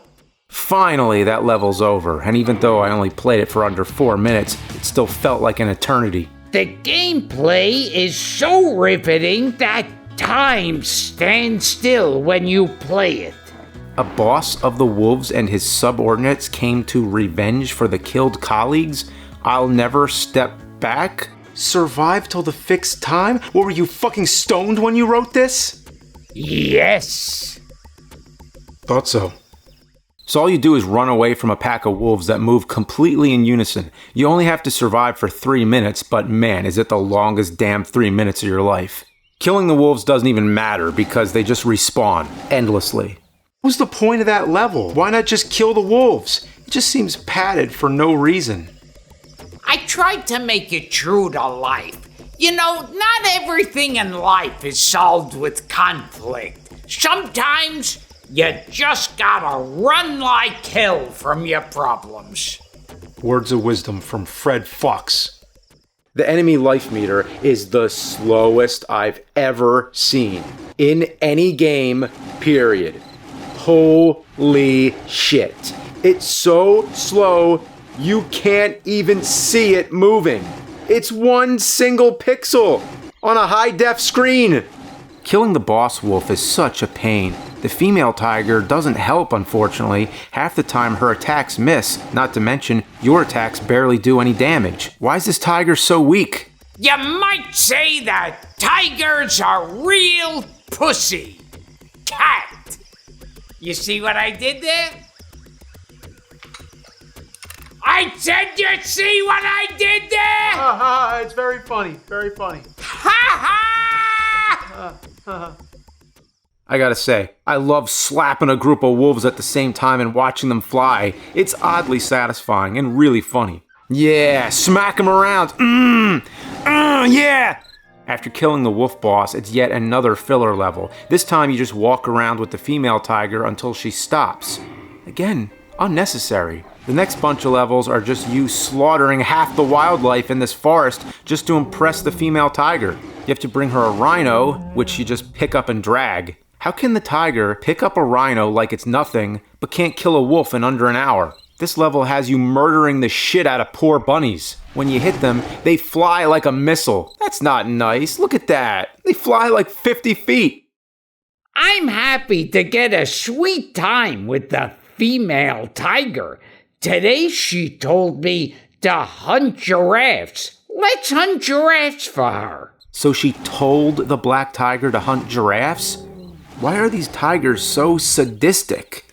You don't even eat the animals you hunt. You're just killing, all to impress a girl tiger. What?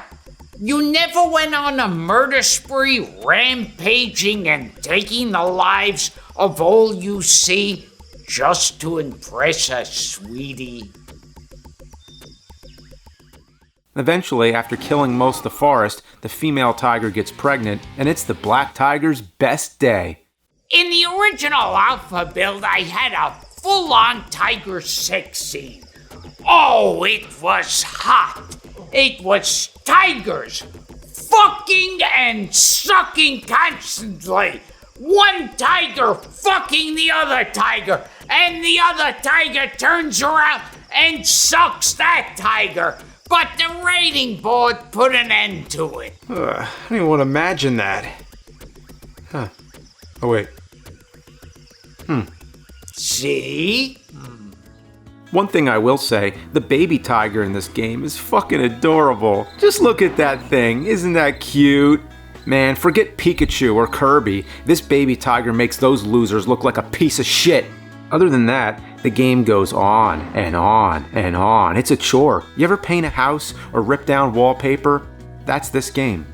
Eventually, I find myself doing anything I can to shake up the boring gameplay. Stacking animals is probably the most fun thing you can do. Here, I got a group of elephants to merge into a fucked up monstrosity. Look at that, it's all tusks and skin. That's some goddamn nightmare fuel. Here, I got a stack of buffalo. Playing this game, I'd rather have a stack of buffalo take a diarrhea dump in my ear. Like when you pour champagne into a stack of glasses, except it's stacked buffalo spraying liquid anus juice. Trust me, I've had that happen to me more times than I'd like to remember. You ever have an ear infection? You know, you can't hear, and it hurts when you chew, and your balance is off. But I digress. Eventually, the game really takes a dark turn. The forest begins to die, and you have to resort to scavenging decomposing corpses to live. But eat the wrong one, and you're dead. That's what happens when you eat bear ass. Trust me, I've seen a lot of my friends die young, tossing bear salad.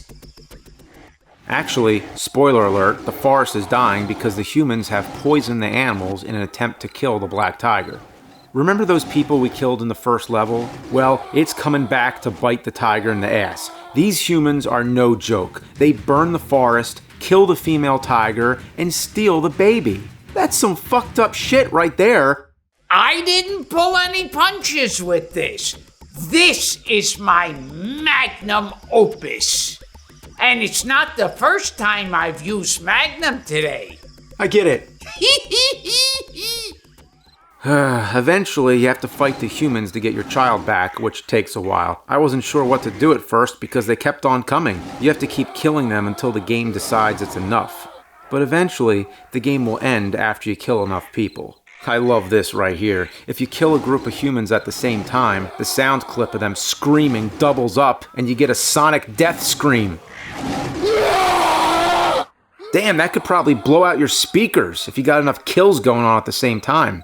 After saving your baby, you begin the game again, but this time as the human whose mother you killed at the very beginning of the game. That's an interesting concept, but it's more the same bullshit. One level has you poisoning the corpses and burning the forest from before. Then you kill the female tiger. It's basically the last few levels told from the perspective of the humans. Here I have to hunt rabbits again. The last rabbit ended up hopping up the mountain and won't come back down. At first I thought I was fucked, but then I ended up walking up this hill and reaching the boundary of the whole level. It's like Big Rigs, just a piece of land floating in an endless limbo of three-dimensional garbage. Calling this game unfinished would be a compliment. This game is so unfinished it's almost non-existent. In the thrilling conclusion, you end up killing the black tiger. But didn't the black tiger kill everyone and escape with his son? What the hell is going on?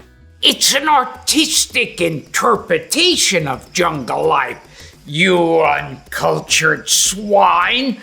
I'm a goddamn artist, and this is my masterpiece. Obviously, too artsy-fartsy for your plebeian palate. Aren't you doused in urine? From head to toe. So you kill the black tiger and are greeted with the most horrifying end cutscene I've ever seen in a video game. Oh, wow. My mother is just in front of me. How much I missed her. We won't be parted again. So this was like a near-death hallucination? I guess the tiger killed him and now he's seeing her in the afterlife? I told you this game is really deep. It's rich narrative. It's filled with sadness, triumph, controversy, betrayal, and existentialism. No, it's horrible, and I need to warn the public not to play it. Too late for that, nerd. Now that you've covered it, more people will buy it. and at $10 a pop, times a few million copies, I can buy all the rare and erotic animal feces I want. Erotic? Don't you mean exotic? I know what I said. And now, nerd, you will join me in showing the world the dark side of the PlayStation Store. No, I'll never join you. Oh, yes, you will. And we'll even put out a commercial. And you'll help me film it. No. Oh, yes, you will. And I even have the star performer for it. Who? Oh. Hey, you fucking kids! Get ready for a rumble in the jungle! Life of Black Tiger! You're a mean, badass, edgy as fuck Black Tiger! Kill half the wildlife population! Just hear it from Fred Fox! This ain't just a game. It's a way of life. Life of Black Tiger! Slap the fuck out of crocodiles, chickens, and wolves! Even bunnies. Send those fuckers into the stratosphere! Share your fate with the female tiger! Stack up elephants and fucking buffalo! Nothing says romance like, honey, I'm bringing you a stack of rhinoceroses with hardcore tiger fucking. Life of Black Tiger!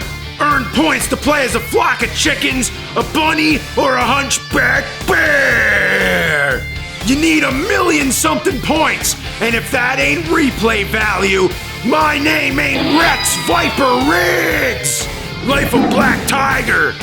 Only at Fuckoland! Oh, God. He's gonna take you back to the past to play the shitty games that sucked ass. He'd rather have a buffalo, taking diarrhea dump in his ear. He'd rather eat the rotten asshole of a roadkill skunk and down it with beer. He's the angriest gamer you've ever heard. He's the angry Nintendo nerd. He's the angry Atari Sega nerd. He's the angry video game nerd.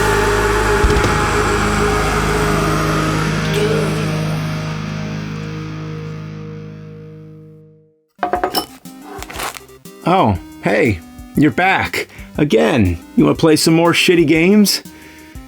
You know, I just woke up. Can I just have my healthy, balanced breakfast? The hell?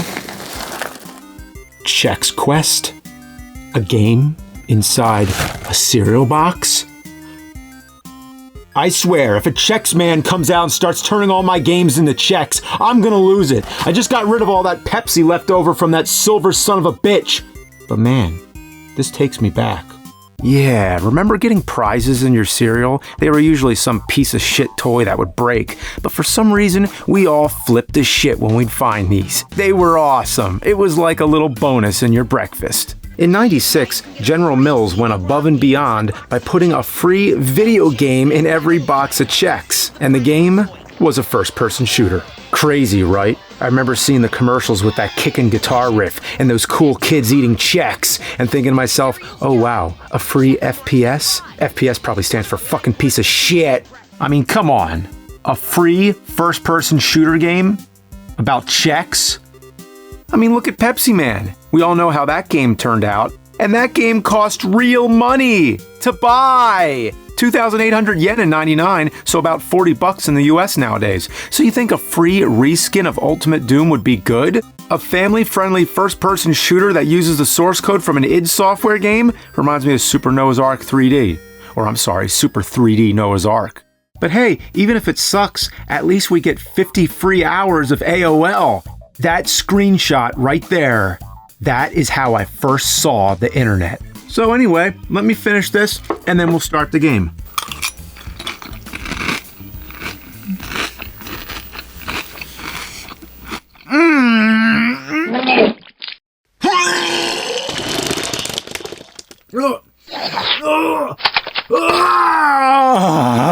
Alright, let's start the game.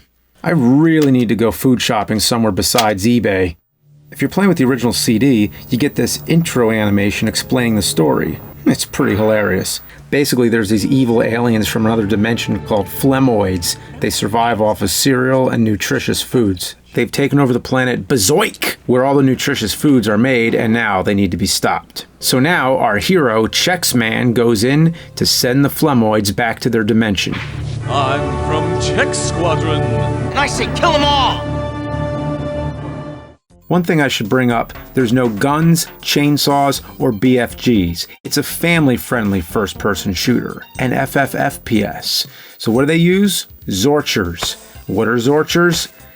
They're, things that look like TV remotes. The box says, Ready, Aim, Zorch. So I guess Zorch means to transport the booger guys back to their own dimension. I just never heard the word Zorch before, and the zapping looks kinda painful. Non-violent enough, I guess. Also, it's kind of weird the main character is named Chex Man when there's a bunch of Chex people in this game. Why is he the Chex Man? Maybe it's his last name, like Bill Chexman. They did start calling him Chex Warrior later on, kind of like Doom Guy changing the Doom Slayer.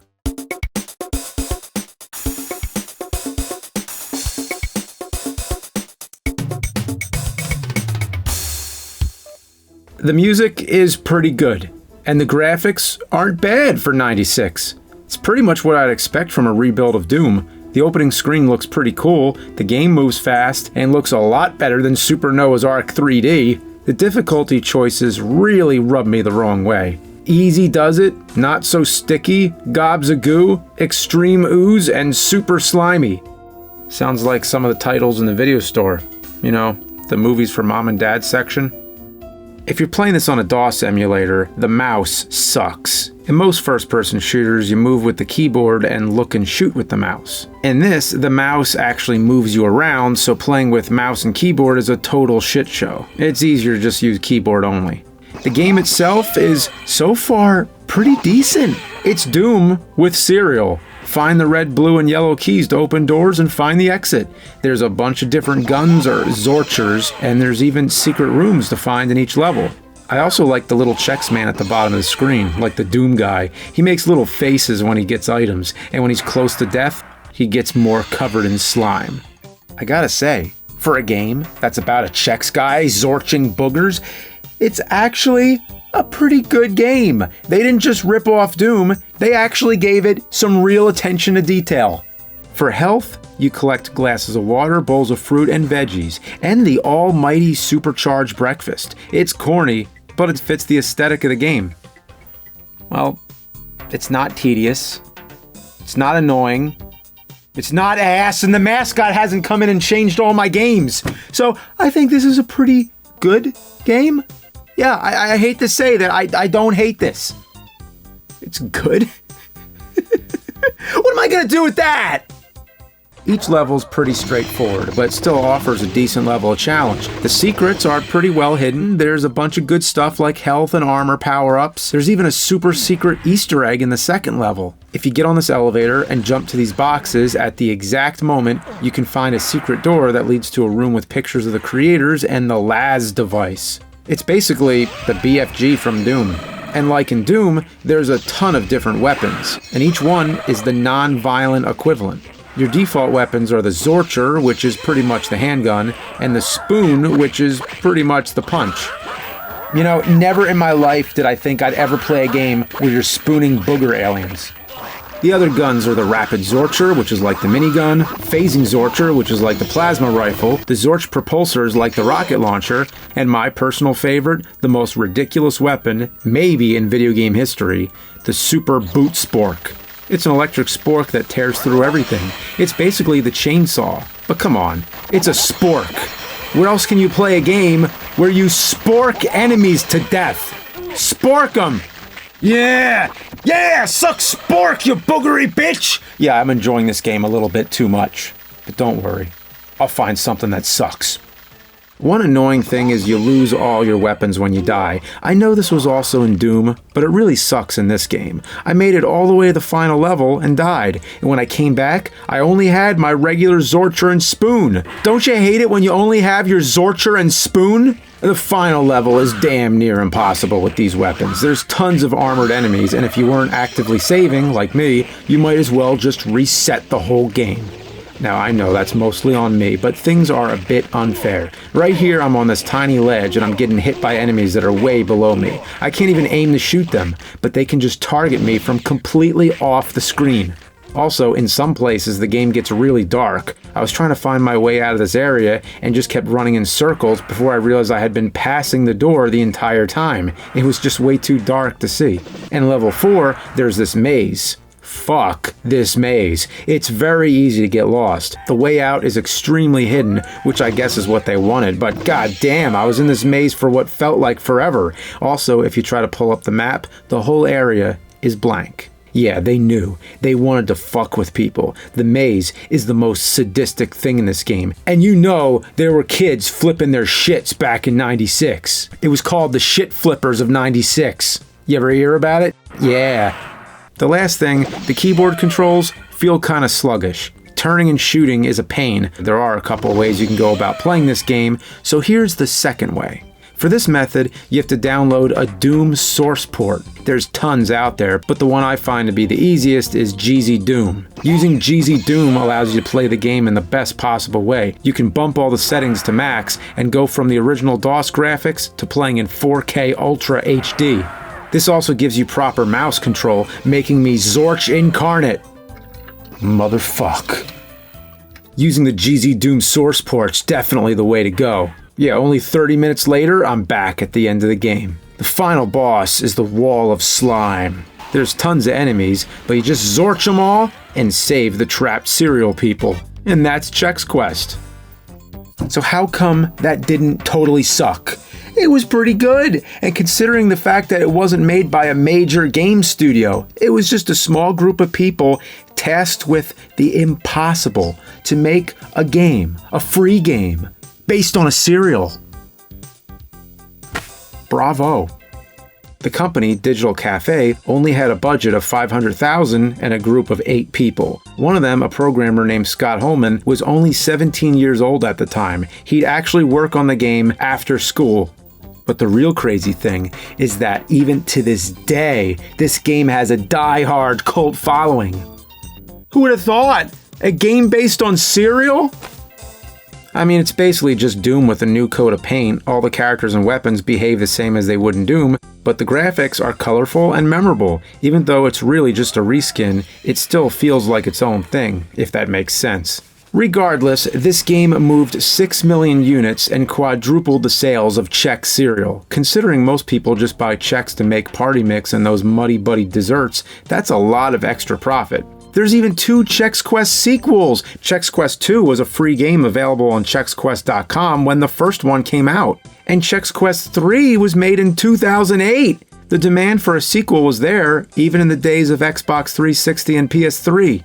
Each game adds new levels and even new enemies and bosses, and they're all pretty fun. While I might say the first is still the best. The second one takes place in Chextropolis. The evil Flemoids have somehow gotten back to the home planet of Chexman, and now he has to stop them. It's kind of like Doom 2, Hell on Earth. I love this part where you go in a movie theater and all the Flemoids are watching some weird cartoon loop. There's even posters of cereal-related movie parodies. Seems the game developers enjoyed working on this and adding their own flavor to a game about a cereal with no flavor. The game doesn't beat you over the head with constant advertisement. It's a game first and a commercial second. There are ads here and there, but take Pepsiman for example, where there were entire levels comprised of Pepsi logos. Then look at Chex Quest. Sure, there's some billboards, but that's about it. The main collectibles aren't just boxes of Chex, and the objective is to save your people from evil aliens. It's like, you know, a game. The third game has you fighting against the Flemoids again as they prepare an end-all invasion. The levels are also much bigger in this one. Like I said, it was released 10 years after the first game. The game starts you at Chex Central Command and has you take a ship back to Earth or General Mills planet or whatever, and eventually taking the fight to the Flemoid mothership. It was made in response to the demand for a new sequel. The fact that people were still going nuts about a free serial-based first-person shooter 10 years after its release really speaks to its merit. These people took an idea that should have flopped and made it into a total win. Yes, I'm sorry I didn't have more negative to say. I was really trying here. I know I haven't filled my curse quota for this episode, so fuck. There we go. I've single-handedly saved the planet and returned the Flemoids back to their home dimension. All is well in Serial Dimension. I am the supreme Chex Quest champion. So overall, pretty good. And if you're not convinced, if a family-friendly first-person shooter isn't really your thing, if you need some carnage and mayhem, if you don't want to send the Flemoids back to their dimension, you want to send them to fucking hell? Well, I got the game for you. Motherfucking brutal Chex Quest! That's right, with GZ Doom you get access to a bunch of awesome mods, one of them being the Brutal Doom mod, which also works on Chex Quest. Play through the entirety of all 3 Chex Quest games, but get rid of those pussy Zorchers. Lay waste to the Flemoids. Make sure they can never come back to Serial Dimension because they're fucking dead. Fuck!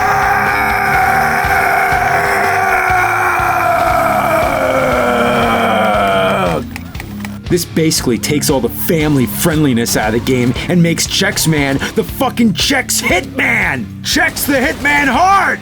So after you get your fill of the original Chex Quest, pop in Brutal Chex Quest and murder the shit out of some Flemoids. I don't know what a Flemoid is, but I fucking killed their ass! And when you play a game as brutal Chex Quest, what you need is a brutal cereal to go with it!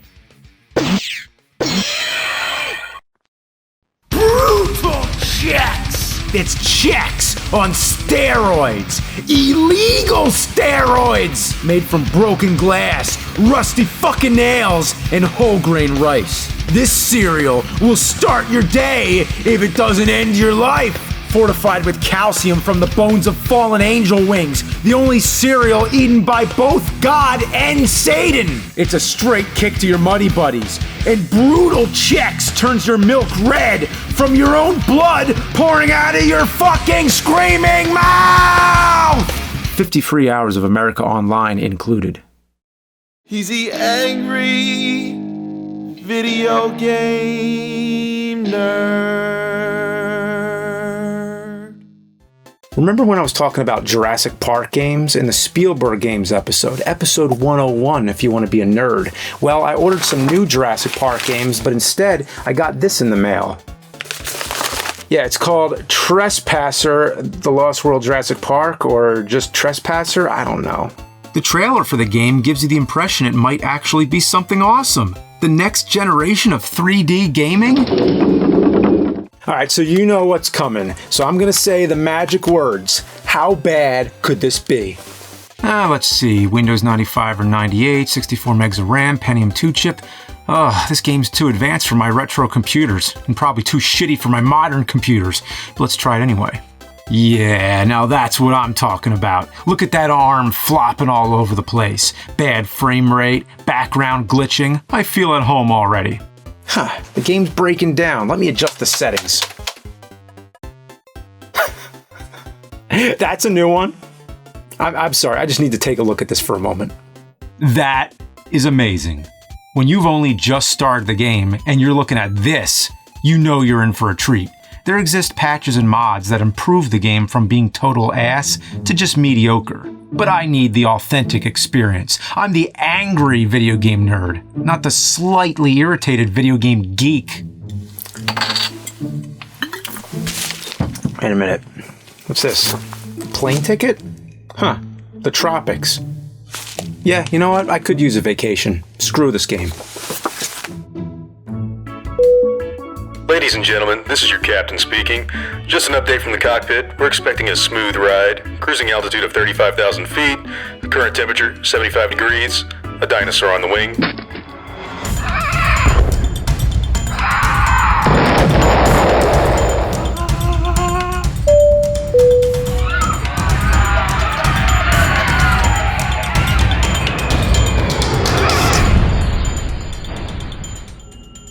Well, that was a shitty flight.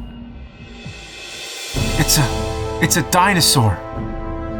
Look how old that computer is. It's a dinosaur. I'll try to send out a distress call.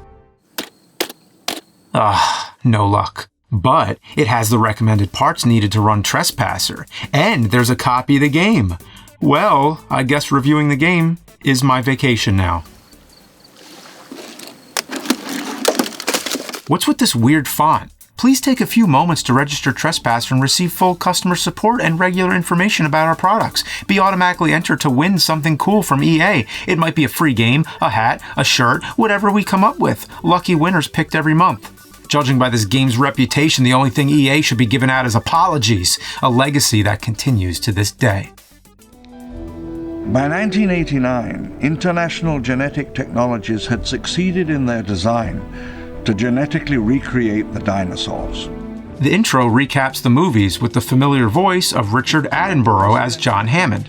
The game itself is supposed to be a direct sequel to The Lost World, so it's technically Jurassic Park 3 before Jurassic Park 3, but following the books at times too, so whatever.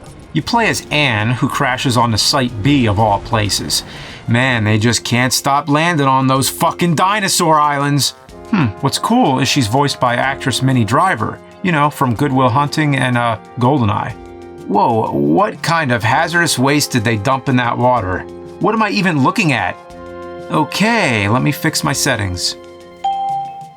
Nice. Even with the most optimized computer to run the original version of the game, it still crashes and runs like shit. After what seems like an eternity, I'm finally playing the game. And the background's still glitching. I know it's common for games to have assets fade in, and it's not the worst, but it's still pretty buggy. Trespasser was coded to have realistic physics. The environments are meant to be immersive with plenty of things you can interact with. With your long ragdoll noodle arm. It hardly works. Just try shooting a basketball. Or try picking up an object, and if you bump into anything, it'll drop whatever you're holding. Look at this. I can't go 5 feet without dropping my gun.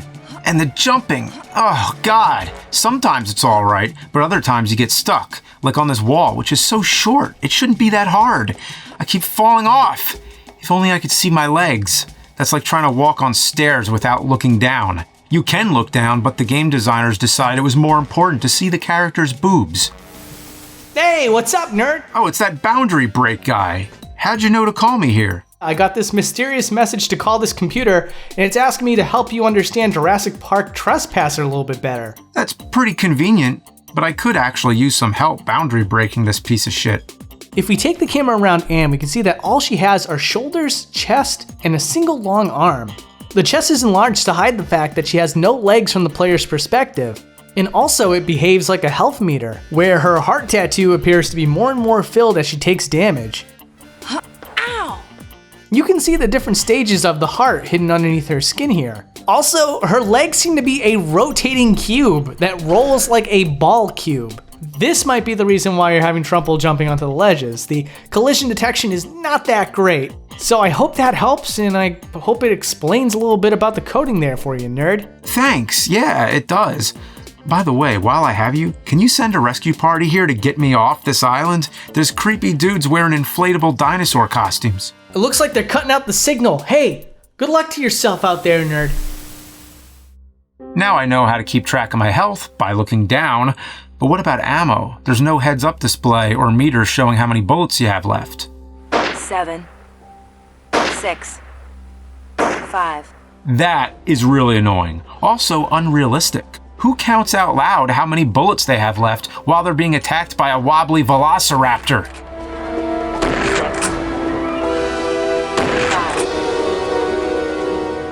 When Anne realizes where she is, it triggers voiceovers from John Hammond. My name is John Parker Hammond. Again, the narration is great, but are they playing in her head? Or does the island have speakers? In BioShock, you find recordings everywhere on tape decks. Here, they just play. I was born on March 14th, 1928. Oh no. Okay, here's some trivia. The Lost World had a cross-promotion with Mercedes. Even the VHS tape opened with a Mercedes-Benz commercial. But it didn't stop there, because the cross promotion made it into this game too. Yep, just a random truck with the Mercedes logo right in the beginning of the game. After this, we finally get our first look at a dinosaur, the Brachiosaurus, just like in the movie. Who can forget that majestic scene where they first witnessed the dinosaurs, where everybody looks up in wonder? And the game does a fine job recapturing that feeling of wonder. The wonder of how they fucked it up. Looks like shit. Look at them bumping into each other. Wish that happened in the movie. This game has a puzzle element too, as if it needed that. The first one's a bridge that sways back and forth.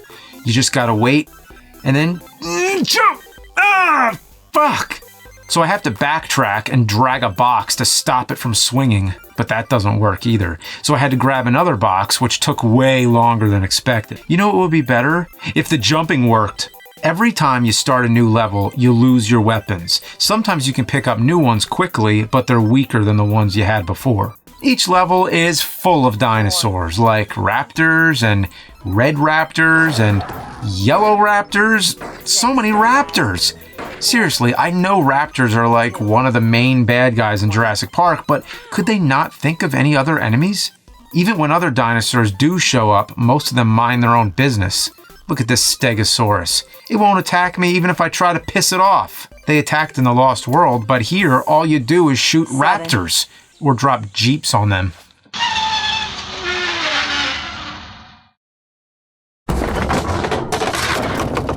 And of course, since the game's so broken, whenever raptors show up, the frame rate goes from 20 frames per second to about 5.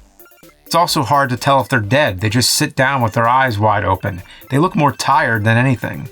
I know what you're thinking. Do they have a T-Rex? Yes, they do. Several, and they make almost no attempt to attack you. You can stand under one and it won't care. You might get hit on accident, but not enough to die. I keep thinking whenever one shows up, it'll lead to a big boss fight, but every T-Rex I've come across is either trying to kill another dinosaur or stumbling around drunk. Scratch that. Every dinosaur walks like they just drank an entire case of Rolling Rock.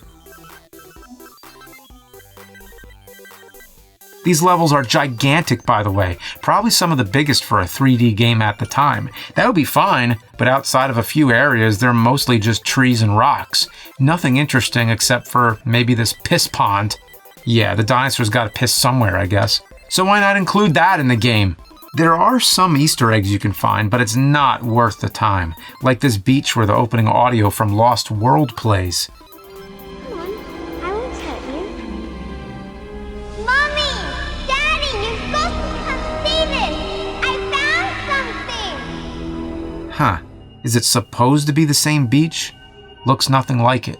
This game is really repetitive, so I'm going to focus on the stuff that stands out. There's a level called The Town. It's where the engine staff used to live and work. I think it's the same town at the end of Lost World because this building looks similar. But nothing else in this town even resembles the movie. There's a puzzle in the beginning where you have to plug in a key code. There's a word next to the keypad that says Big Lie spelled with numbers. You have to plug the numbers in backwards to get it to work. That's clever, I guess. Then you'll bounce around different buildings, which is annoying, all to collect key cards. But I guess I do like John Hammond's big mansion you can explore, complete with a garden that has rocks laid out like the Big Dipper. Well, that's random. But actually it's a clue to help you find a key card. And it looks like Dr. Henry Wu has VHS copies of Buried, Chompers, and Zombie Love in his house. They're all fake movies. But then the streets are named after famous real-life authors and include a statue of Edgar Rice Burroughs, who wrote Tarzan, so that's kinda interesting. But not as interesting as this raptor being stuck in a fence. Is that supposed to be a big pile of shit? Well, I've seen better-looking piles of shit right over there. That's one big pile of shit. Where's the shit? There's supposed to be a big pile of Triceratops feces here. All right, let me check on the kitchen.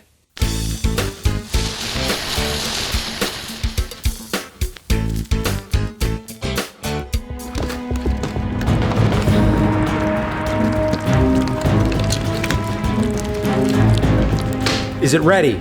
Just a minute, Chef. We don't have a fucking minute. The audience are waiting. Mix the peanut butter with the chocolate syrup. gosh, I can digest and shit out of real shit faster than you can make that fucking shit! Here it is, Chef. The fuck is that? It's shit. Fucking right, it's shit! Pick it up! That's the shittiest shit I ever saw! And you, do you have your shit together? Can you handle that shit? How's this, Chef? Fucking hell! That's not shit! You're shit! Your very existence is shit! You're a useless sack of worthless fucking shit! Leave the jacket and get out of my kitchen! Get the fuck out, you fucking fuck! Sorry, folks. It won't happen again. Alright, let's try that again. That is a big pile of shit. The next level pissed me off, and not because it starts with another T-Rex that ignores you. I get to a harbor with a bunch of containers meant for platform jumping. You knock over a trailer and hope to God it doesn't glitch and land in the wrong area. Oh, watch it go! Got a key card. Okay, what now? Maybe there's a door on that ship over by the pier. It's pretty far away, but it has to be something important, right? The Emily was a tug for bringing in the bigger freighters. Just another Easter egg. So I backtracked and found this note. Card is in the Atlantic. The Atlantic? That's the name of the container I was already at! I did the puzzles out of order and I got the one card too early. Here's the best part. You eventually leave the harbor and get to a lab where you find Dennis Nedry's office. He's the big guy in Jurassic Park who causes the computer system to fail. Turns out Nedry was really into sword and sorcery stuff. He even has a motherfucking massive metal medieval mace. You'll never believe it, but this is the strongest handheld weapon in the game. Yeah, a mace. I was able to bash a raptor's face in.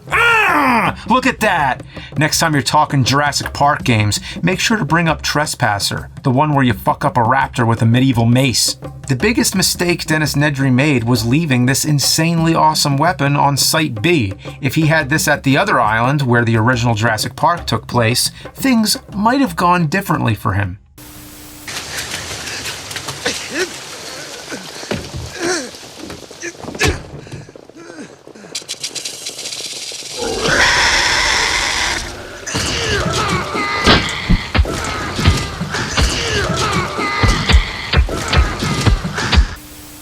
Unfortunately, like all weapons, you can't carry it over to the next level, but on the bright side, it starts you with the Lindstrat airgun, the one Eddie Carr had in the second movie. It can kill dinosaurs instantly, but you only have 3 shots, so I feel like this should be saved for some big boss battle. Except every T-Rex in the game won't give me the time of day, so I'm going to use it on a few Albertosauruses instead. 2. This level reveals that Site B was home to an indigenous race of people mentioned in the novels. You find one of their temples, but surprise, it's booby-trapped. Wait a minute, now it looks like I'm playing Tomb Raider. At the end of the ruins, you meet a giant red Rex who actually goes after you. Finally, a boss fight. Now I wish I didn't waste those bullets. The one gun that could have maybe killed him, and I blew it. So I do my best. I empty an entire clip into this motherfucker, and he just keeps on coming.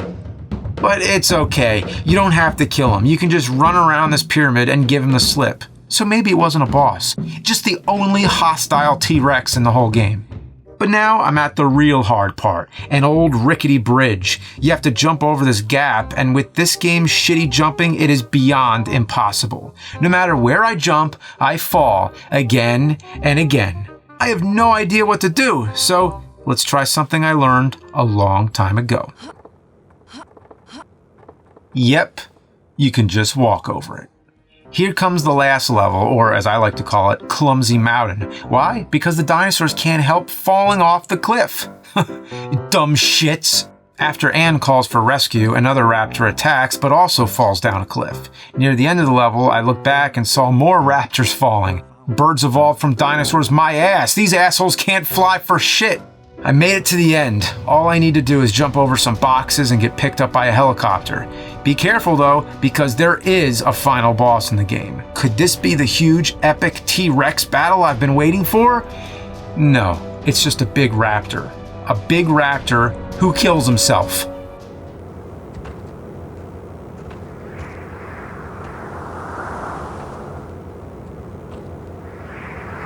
Man, this sucked. It should have been this crazy, immersive survival experience, but it was just a Tyrannosaurus wreck. Dog shit. We have dog shit here. See, nobody cares. Seamus Blackley, I guess he's responsible for this shit show? Huh, I'd like to ask him a few questions. You didn't say the magic word. I'd like to ask Seamus Blackley a few questions, please? I'm Seamus Blackley, physicist and game designer. Also father of the Xbox. Oh, right, the thing that plays Drake of the 99 Dragons. Yeah, the thing that plays Drake of the 99 Dragons, and Azarek, Rise of Parathia, but also Halo. I was the executive producer of Trespasser before that, so I can answer any questions you have about the game. So, this game did have a lot going for it in 98. Ragdoll effects, physics that inspired Half-Life 2, a surgeon simulator type arm mechanic, but then there's glitchy backgrounds, floating trees, and drunk dinosaurs. What happened? Was this game actually finished? No, this game wasn't actually finished. This was a game from a brand new publisher, DreamWorks Interactive. They weren't very experienced, and I think I was 27 or 28 years old. I didn't know what to do. I was young, and I was stupid, and I was arrogant. And so we tried to finish in the time allotted, and then we were forced to ship a broken game. I thought it was the end of my career. It was incredibly painful to watch. Well, how much involvement did Spielberg have, and what did Richard Attenborough think of the project? Steven had a tremendous amount of involvement in the game and was really supportive. Richard Attenborough, who everyone called the Dickie, was one of the sweetest guys I've ever met. He took us under his wing and made us feel like we were doing something legitimate, which was pretty novel back then, because it's only recently that video games have been seen as sort of a legitimate art form or medium. Back then, everybody still kind of treated you like a skater punk, and so when Richard took us seriously, it meant an awful lot to us. So, why'd you decide on the heart tattoo and screaming ammo level? Why not use a regular heads-up display? The idea was that you would feel that it was your adventure. And part of that was not having a bunch of technology in your face. And we were struggling with the idea of a totally natural interface, having everything in the game literally be in the game world, in the context of the game world. The tattoo was one of the first ideas we had about a health meter we were thinking of putting on the arm, and it happened to be on a tattoo on the chest when we ran out of time, and so that's what stuck. And that's just how stupid things are. Why was that Super Raptor picked as the final boss when the game was already loaded with raptors? We didn't have time to create or budget to create a new boss dinosaur, and we were in a huge rush to finish, and we had a huge amount of pressure from DreamWorks Interactive. Of course, all of these things are ludicrous now when you think about them because, as we say, a late game is only late until it ships, but a bad game is bad forever. What do you think about the game's legacy and fan base it's gained? Have you played or seen any of the mods? You know, Trespasser was made by a team of people who worked very hard. It didn't work out, and it's very traumatic for them. So for all of them, I think most importantly, seeing the love in the Trespasser community is so important and just very beautiful. I have at times been moved to tears, honestly, looking at some of the posts and the work that people have done. Well, cool. Thanks a lot. I really appreciate doing this, but I just have one last question. Could you send somebody to get me off this bullshit island? Now, why would I do a thing like that? I'm the one who stranded you here, on my private island. Excuse me? I took drastic action to bring you here, and it wasn't easy. You ever launch a guy in a pterodon suit at a charter plane with a catapult?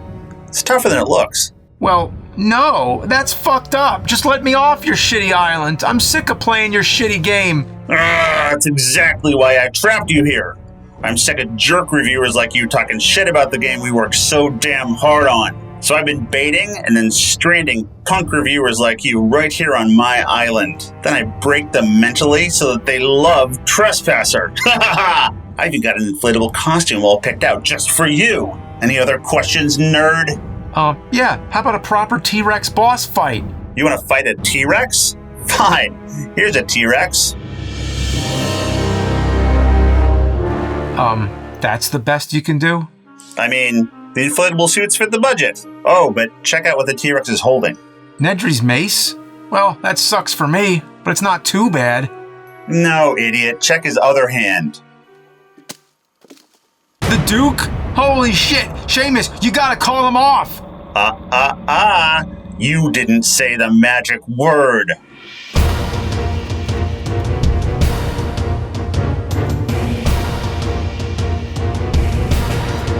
Oh, man. Oh, jeez. Huh.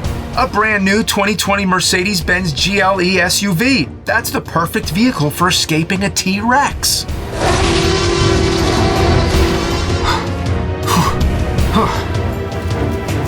Step on it. Must go faster. Must go faster.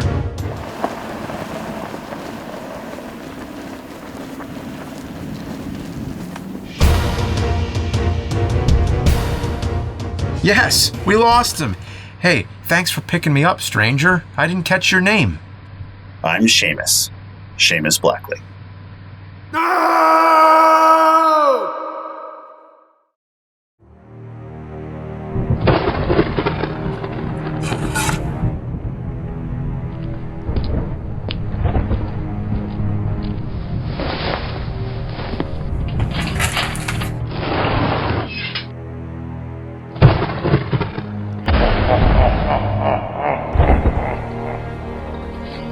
Anguish, lament, oh how hath ye been cursed, if thou hath playeth the game as archaically, diuretically shitholic as the Immortal on thy NES.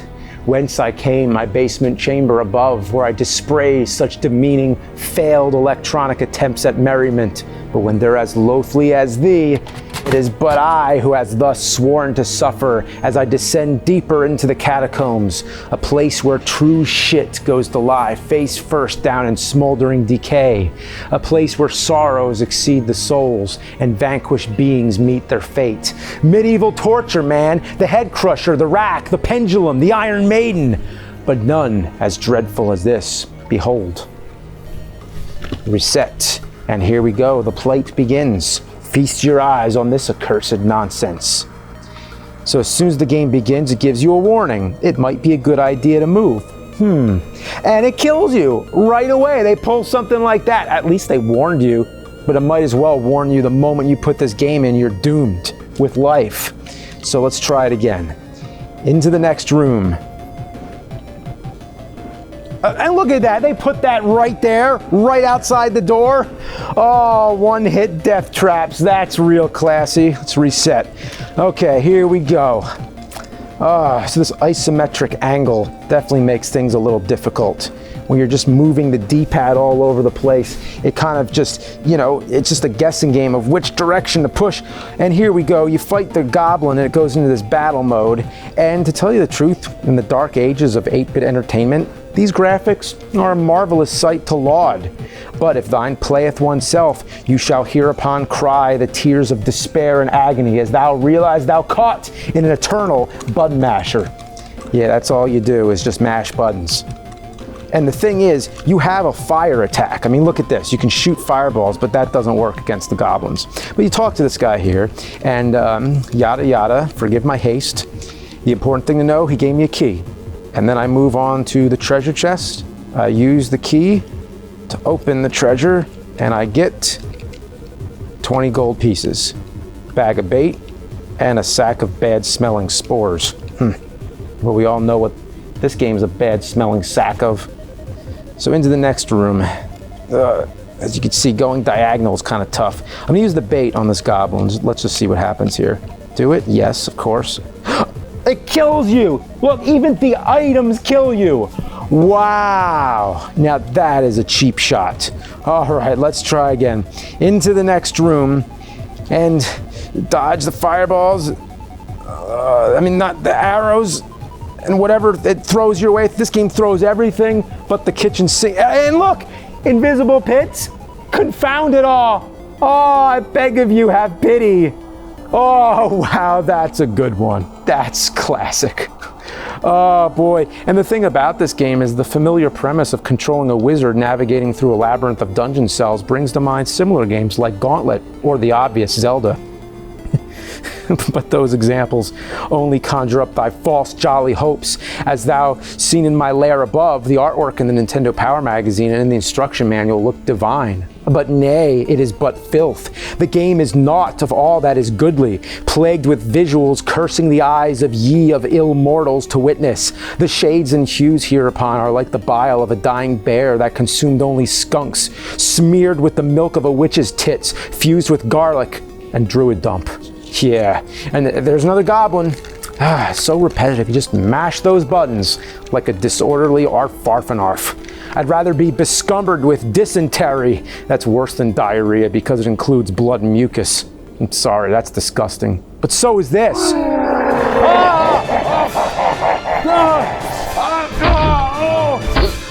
Curse you, foul, abhorrent beast! Eureka, a key.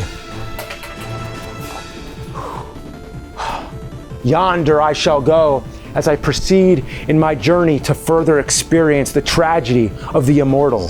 Why must it be I, cursed by the gaming gods, to endure this vomitorium? Yeah, vomitorium, yeah, that's an interesting word. It means, or it was thought to have meant, a place where the ancient Romans would all vomit during feasts to make room for more food. But that's just a misconception. It actually means a large Colosseum passage that large crowds can exit through rapidly, such as large crowds of vomit particles rapidly exiting a mouth, gaping in misery over a foul, wretched video game. Anyway, the Immortal. Let's go.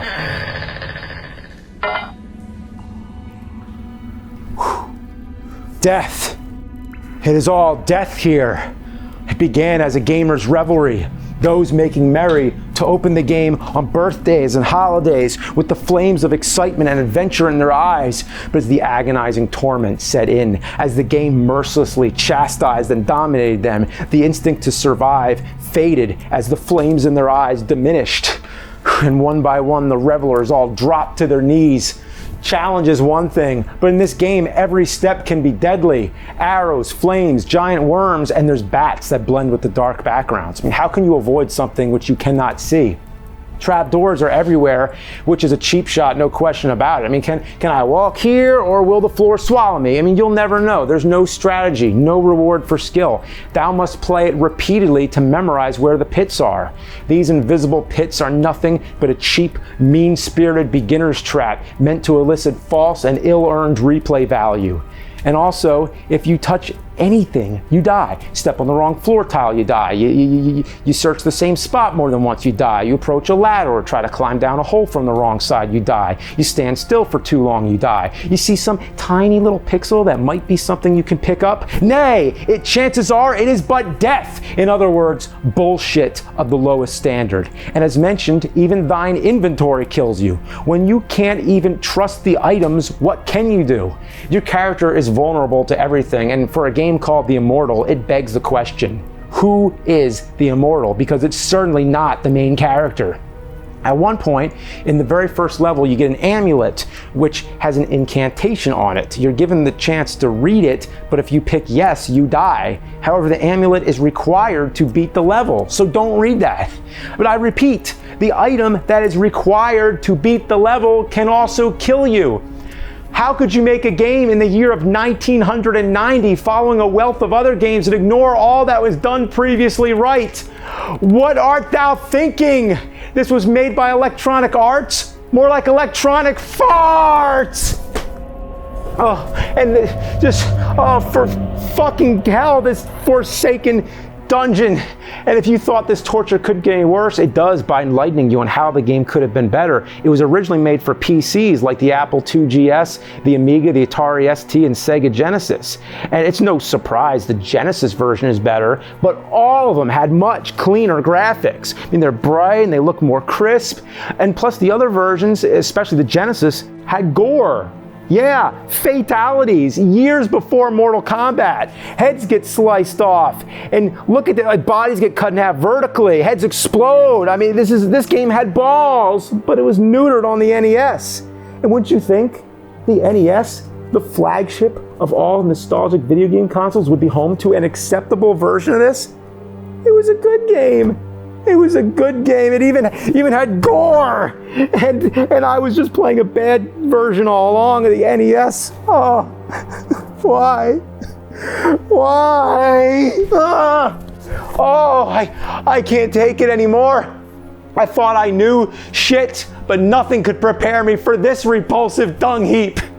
It's a repetitive task, going through the same motions, only to progress 1 inch closer to the goal. It taunts you, the game knows. It allows you to get 1 step slightly further. It's like running a 100-meter dash, but with a bungee cord attached. As soon as you make it near the finish line, it yanks you back. It's a journey so far traveled, yet barely have you gone forward.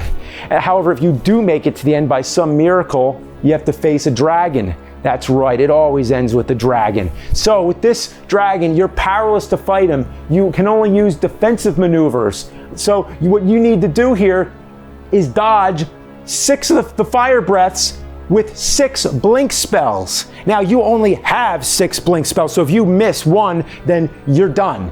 You have to start over. And this dragon, sometimes it shoots the fire right away, other times it leans back and like fakes you out. So you have to memorize the pattern. And that's not all. There's a 7th breath where you have to use the fire protection spell. And again, it's at a very specific time. If you miss it, it's over. And that's what sums up this game. Just memorizing patterns and knowing which items to use in which order. It's all a cryptic trial of error, just like Dragon's Lair. Oh, the Immortal will live on forever as a sadistic, demented electronic mechanism of human suffering. Oh, some masochistic alchemist invented this concoction of death traps, awkward combat, stiff controls, items that kill you, constantly dying and starting over. It only leaves you with frustration, anger, sadness, and crippling disappointment. Emotions that belong nowhere near video games. And when the manual's more fun to read than play the actual game, you know you're in trouble. I long for a time when I knew not what this game was. I longed for the big rigs, the LJNs, the Fred Fucks of yesteryear. I rue the day I ever became trapped in the Immortal, a game where I've stared at the same room so long the pixelated walls have become my eternal home. I rue the day I was born upon this earth, which has spawned such primordial, putrid engineers capable of creating something so apocalyptically horrid. Never shall I touch a game like this again. I'd rather have a warlord shove a morning star up my ass. The light. I must escape. This way. Oh, good lord. Be gone, vile fiends. It's futile. I can't win. Smite me you will. Incinerate me. Banish me to hell if you wish. If hell is the way out, then hell it shall be.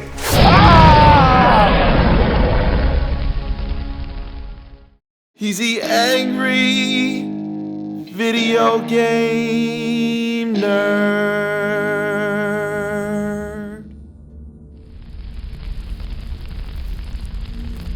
What?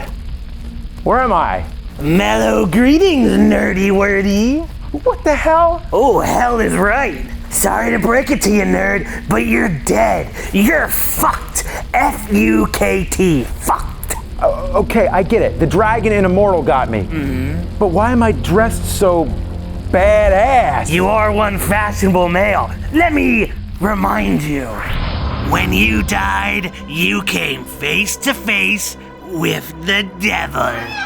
He decided you have to live out the rest of your eternity inside your most hated game, Jekyll and Hyde. You flipped him off and told him you didn't deserve that torture. So he presented a challenge. If you can beat all the Spawn games, you will be allowed to leave hell. But if you lose, you're stuck in Jekyll and Hyde forever. You accepted and were transformed from the angry video game nerd to the satanic video game Spawn. And that leads us to where we are now. Okay, well, let's play these shitty games. No, not so fast. We're gonna play them in the most vile, despicable game room ever imagined by a hell. It'll break a man's soul in a second. Ready? Huh? This is it? Truly terrifying, right? I actually spend most of my days in a room exactly like this. Really? I mean, it's like spot on. It's the exact same thing. You even have the shelf of all the ET games? Yeah. In fact, I think mine actually has a little bit more. What about the Aladdin deck enhancer in all the games? Yeah. In fact, I actually played that not too long ago. Internet's really slow in hell. I didn't know that. Here, play your stupid fucking game. For those of you who don't know, Spawn is a character created by Todd McFarlane. He's one of a number of artists that left Marvel and DC to create Image Comics. Image became huge in the 90s and released stuff like Witchblade, Savage Dragon, The Walking Dead, and of course, Spawn. Before he died, Spawn was Al Simmons, an assassin who was betrayed by his superior. When he died, he went to Hell and agreed to become Malbolgia's Hellspawn and lead his army. In exchange, he could see his wife Wanda again. But the devil sends him back to Earth 5 years later as a zombified corpse. That bastard. The comic was huge and eventually became an animated series and even a feature film starring Michael Jai White and Martin Sheen. So now that we're up to date, let's play Spawn on Game Boy. Is that Spawn? It looks nothing like him. Spawn doesn't always wear his cape, but without it here, it looks ridiculous. The red and white M logo on his chest looks more like a corset. And why are his eyes red? He has green eyes. That's one of his defining features. How'd they mess that up? It's a standard side-scrolling beat-em-up with some platforming. It even comes with a sewer level full of bats. Yeah, that's almost a requirement at this point. Oh, take a look at the graffiti in the alley. Shoot me? Go home? Hate? Jeez. Hey, and speaking of Todd McFarlane, did you know he did the artwork for the cover of Korn's album Follow the Leader and also the music video Freak on a Leash? So it's no coincidence that the Korn logo is all over the game. And they really overdo it. I mean, look, it's everywhere.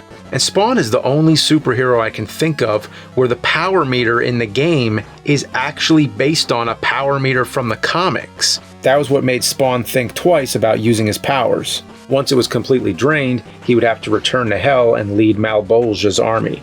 So you have to resort to guns and fists to conserve energy. That's actually a really cool idea, and this game worked it in really well. The first boss is Clown. Yeah, they really put a lot of effort into that name. He's a demon sent to Earth to encourage Spawn to do all the wrong things to make sure he carries out his mission. In the comics, he can turn into a giant monster called the Violator. But here, he just rolls around like an idiot. If you saw the movie, you might remember he was played by Luigi Mario himself, John Leguizamo.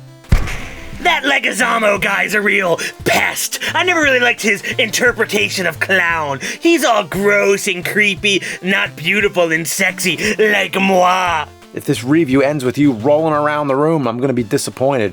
The game does add some variety in. Check out this motorcycle level. It's pretty fun.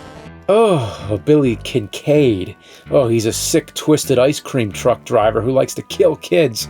Imagine a chubbier Freddy Krueger without the jokes. He likes ice cream? Well, I'm gonna make him scream and scream and scream.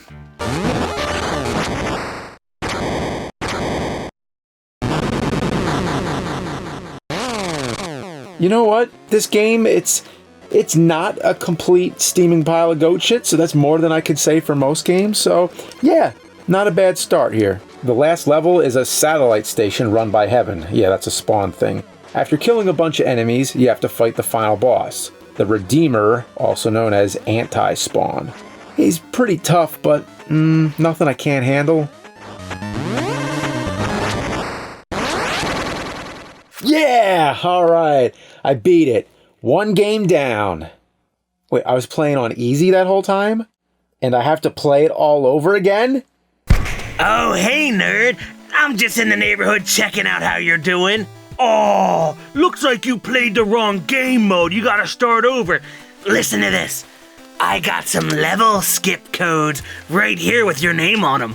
Wouldn't using cheats be wrong? Isn't that a hollow victory? Ah, you're in hell! If you cared about right or wrong, you wouldn't be here! Hey, listen, I'll just leave these level skip codes right here for you.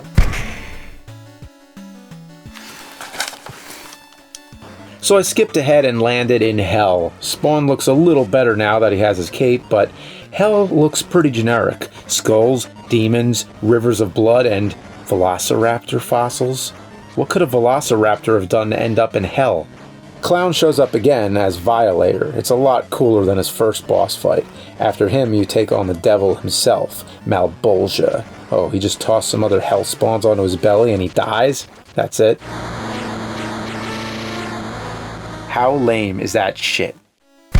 Oh, one game down! Congratulations! Well, guess what? Here comes number 2.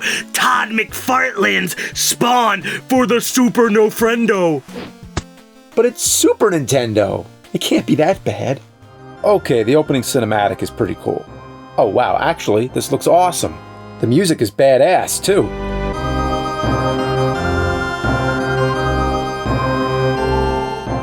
Why are the enemies all killing themselves? Am I playing Spawn of fucking Lemmings? These controls feel clunky. Spawn's a little slow, which sucks since there's tons of enemies being thrown at me. I wish he was a little faster. Just a little bit. Oh, this game also has Spawn's power meter, so it probably wants me to try some special moves. Okay then. Oh, look how complicated these are. Hold right trigger and roll thumb down clockwise to the left, then press left trigger or the X button to do a fire blast? Are you kidding me? To teleport, you have to hold the right trigger and roll thumb and circle from up counterclockwise back to up, then press the A or Y button? What were they thinking? Even if you do the right combination, they rarely work. Each move is like trying and failing to pull off a Mortal Kombat fatality. Only then, if you fuck up the fatality, at least you know you've already won. Only here, you fuck up, you get your ass kicked. The only thing that does seem to work is the spinning kick. Most of the levels are just your standard beat 'em up, but there is some variety, like this wall jumping level where you have to avoid rockets. In theory, this would be fun, but Spawn is so goddamn slow and can't land on a ledge to save his life. Redeemer? Well, he was easy in the last game, so how hard could this be? The answer is one of the hardest, most unfair bosses ever to be shat into a Super Nintendo cartridge. It's ridiculous. First, he throws mannequins that are a pain in the ass to dodge. After that, he fires a laser that takes up most of the screen. You can't jump fast enough or glide long enough to avoid it easily. After an hour, I was finally able to knock him through the wall. Ah, yeah, so it's over, right? No, it's a multi-phase boss fight. You're outside now, so you think you would have more room to maneuver, but no. He still fires that fucking laser, and he can't be hit while firing it either. And then he whips out flaming swords and fireballs that lock onto you. This is im-fucking-possible. I spent hours on this fight. The skin on my thumb wore off, and that's hard to do when you have gloves on. Oh, don't mind me. I'm just looking for Circus Charlie. Have you seen it? Oh, what's this? Level skip passwords for Spawn for the Super Nintendo. I'll just get rid of these. A noble gamer like you wouldn't need them. Wait. Leave them. I thought you were above that. I would never. But wouldn't it be more torture for me if they were there and I had to resist the urge to use them? You're right. Good luck beating the game.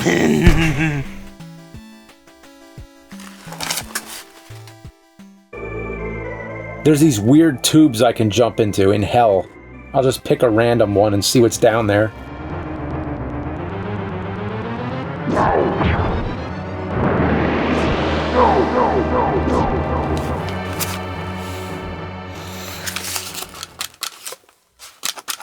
Okay, then the final boss is some demon Malbolgia created and you kill him. Whatever, the end. Well, that game's fucking brutal. It's a shame because it looks and sounds great. The only thing not great about the game is the gameplay. Oh, congratulations, you beat it. Time for the next game, Clowns for the VIC-20. Remember when William Shatner used to be the VIC-20 commercials? Ha! His hair's worse than mine. Just kidding, you can enter the third dimension with Spawn, the Eternal. Whoop! That's right, Spawn merchandise. In the 90s, it was everywhere. You had the movie, cartoon, the video games, and of course, toys! So many toys! And this battle horse, it was only in 2 issues of the comics! I mean, what the fuck? Well, we're off to a lousy start. These graphics are some of the worst the PlayStation had to offer. Look how awkward Spawn looks jogging around. When you run into enemies, it triggers a Mortal Kombat style fight screen. You have to do this with every enemy. It's really annoying and made worse by the fact that Spawn moves way too slow. Well, the button combinations are simpler, but it's still kind of hard to pull them off when you're fighting. Man, you're really pushing my buttons. You've mentioned Mortal Kombat like twice now, but not Spawn and MK11? Though, he is paid DLC, which is pretty evil, even by Hell's standards. Spawn was free in Soul Calibur 2 for Xbox. Though, that game's kinda wussy. You can't even rip off a single opponent's arm. Oh yeah, talk about the arm rip. One move I do like that I was only able to pull off a few times is the arm rip. That's right, you can rip the arm off your enemy. This was so awesome they based their magazine ads around it. I mean, look at that. That's not at all traumatizing for a young kid to open up a game magazine and see that. It's fucking awesome. You can recharge your magic and health meter too. It drains your overall power meter, but I assume that gets refilled after each stage. And you'll need it, because with this game's slow controls, bosses like Overkill and Violator are gonna fuck you up. Luckily, you can save anywhere in the game. Let me just load my save file here. Is that Yoda with boxing gloves? It's Yoda wearing boxing gloves! That was the save icon for Masters of Terras Kasai? How did that not make it into the episode?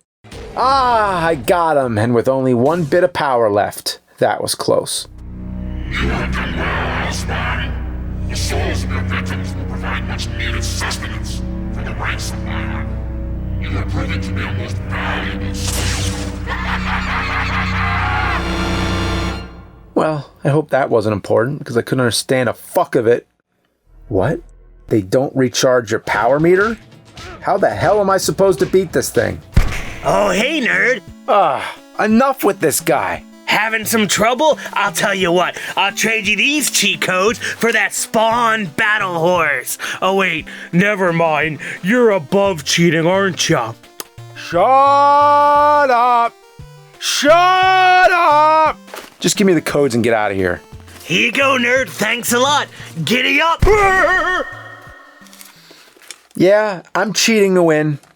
The medieval Spawn levels where I noticed the game is cashing in on Tomb Raider's success. You have to look for keys, avoid booby traps, and pull off difficult jumps. And let me tell you, all the refill health and power cheats in the world can't save you from the terrible jumping.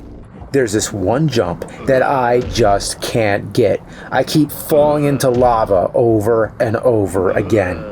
Fun fact, just a little piece of trivia here, that Spawn can fucking fly!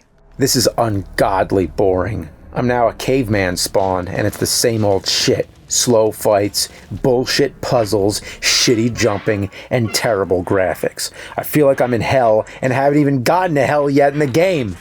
When you do get there, you find out it's a giant stairway that branches off into different levels. The only thing somewhat interesting about this is that you get to fight the previous Spawns you were playing as. You also get to fight a fat Spawn. It might be that Billy Kincaid character I mentioned earlier, but I could be wrong. Hours later, I managed to get to the final boss, which turns out to be Violator again. I already fought him and his brothers earlier. They couldn't come up with anything else? Why not Malbolgia? He's just sitting there in the back, eating souls. Like sitting in the back of a bar eating buffalo wings. And then he dies for no reason after I kill Violator. Why can't I kick his ass or rip off his head or something? Only 2 more to go, and the next one's an arcade game. But unfortunately, Hell's a little over budget, and carrying an arcade game in here is outside of my weight class, so you'll play it on the Dreamcast.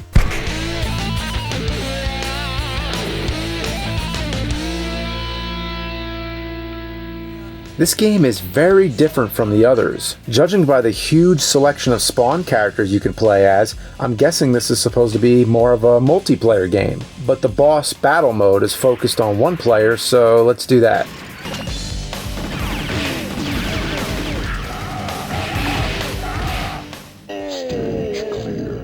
Did I get the right game? 'Cause this is awesome! Seriously, this is a lot of fun and not overly complicated. You enter the stage and kill everything that moves. Simple as that. You collect some power-ups and weapons and then kill the boss when he arrives. Each stage is timed, and when you die, it shaves 12 seconds off. Best of all, your powers are simple to use and you can recharge your power meter. Finally! A Spawn game that's free from bullshit! And it's fast, too. I'm about to kill Vaporizer and beat the game.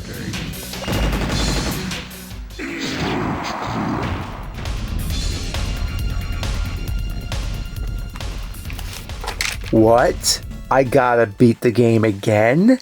It's pulling the same shit as the Game Boy version. Well, who am I gonna find to help me beat this game while in hell? Did somebody call the clownster? Sure, why not?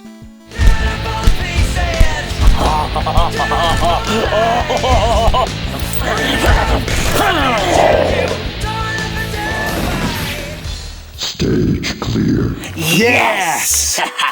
Well, thanks for helping me out. Hey, anything for a friend, right? Here's the final game from your pal Clownster. See ya! This is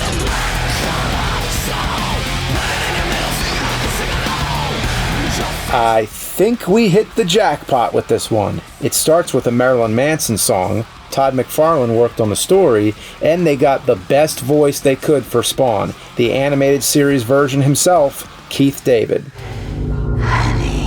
How could you? It was easy. You're my bitch. Spawn the Eternal might have tried and failed to be Tomb Raider in Mortal Kombat, but this game succeeds in imitating Devil May Cry. Sure, that game might be better, but if we're talking Spawn games, this is the cream of the crop. You can easily use and recharge your powers, and you have a whole arsenal of weapons. The boss fights are hard, but not unfair. There's a strategy to beating them. Well, our journey started a little bumpy, it got really rough in the middle, and now I think we're at the light at the end of the tunnel. Now let's fight that final boss. Oh no, it's Redeemer. He's back, and he's upgraded to become the legendary Metatron. The Metatron was a mythological celestial scribe and the highest of all angels. But here, he's just Scorponok from Transformers. Fire everything you got and chop away with your battle axe. Yeah! I did it! I did it, Satan! I beat your games! Fine. Looks like you've won this time. Boss, he cheated! I found these codes and passwords in the nerd room. You set me up! You cheated. You didn't grow. You didn't improve. You took the shortcut and gained nothing. You two must face each other in this. The winner can leave. The loser will be sent to the worst hell ever imagined. I'm giving you teammates to make sure you play fair and square. Now go.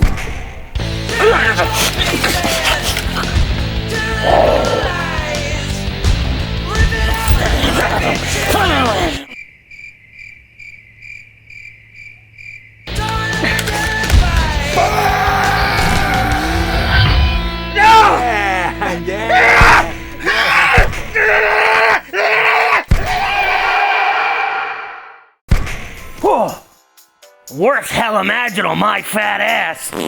Come on, Satan. Good prank. Now send me back to regular hell. Satan? Satan? You're not Satan. Hey man, that's a nice clown costume. You want to review Spawn with me? No! I'm sick of Spawn! I'm sick of Spawn!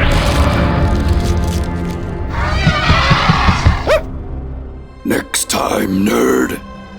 Next time.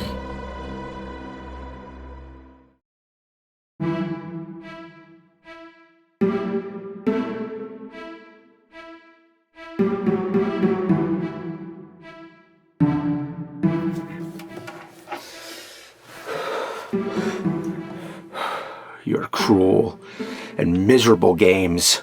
You exist for one purpose, to reap everything I've sown. You robbed me not only of my childhood, but my adulthood too. I've been cursed to play your bullshit till the end of time, but thankfully, the end of time is about to come. The year 2020 is upon us. Doomsday. Yeah, they were 20 years off with Y2K, but this is it, for real. And with only 1 week left, the ceremony must begin.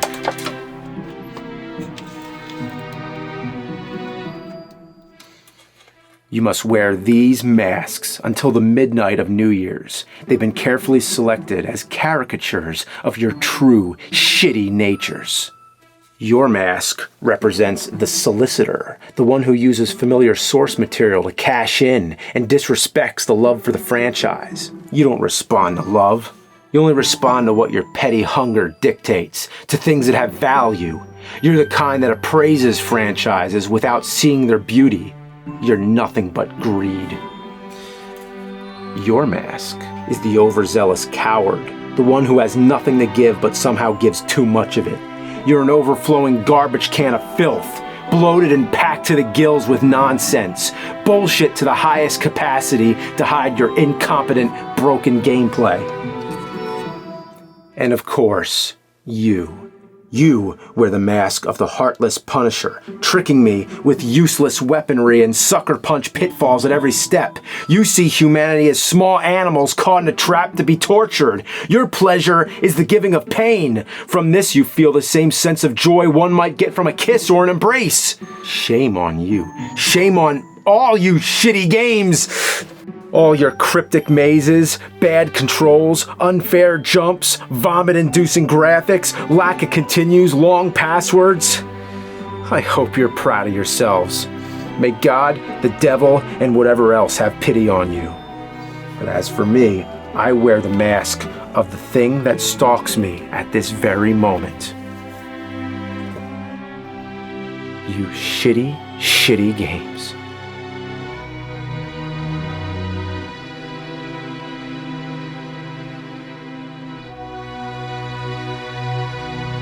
You stole my life away. It's all yours. You inherit everything left of my soul. Now you can dig deep in the treasury. But before the world ends, I must play one last game. Submitted for your approval, Mr. Nerd, a frustrated gamer with no life outside this room, except for a virtual world which he's created. A world that will come to an end when his anger causes its total destruction on New Year's Eve. But until then, he has 1 week to take care of some unfinished business. He must complete one of the most beloved Zelda games, Majora's Mask. Other YouTubers cherish it, but this is not your usual reviewer. This is the Angry Video Game Nerd.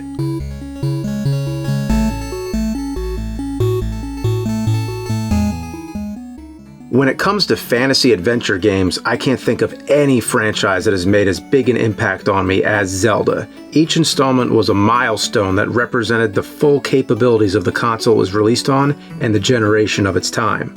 The overhead 2D format will always be the traditional classic Zelda for me, but the franchise was never afraid to experiment.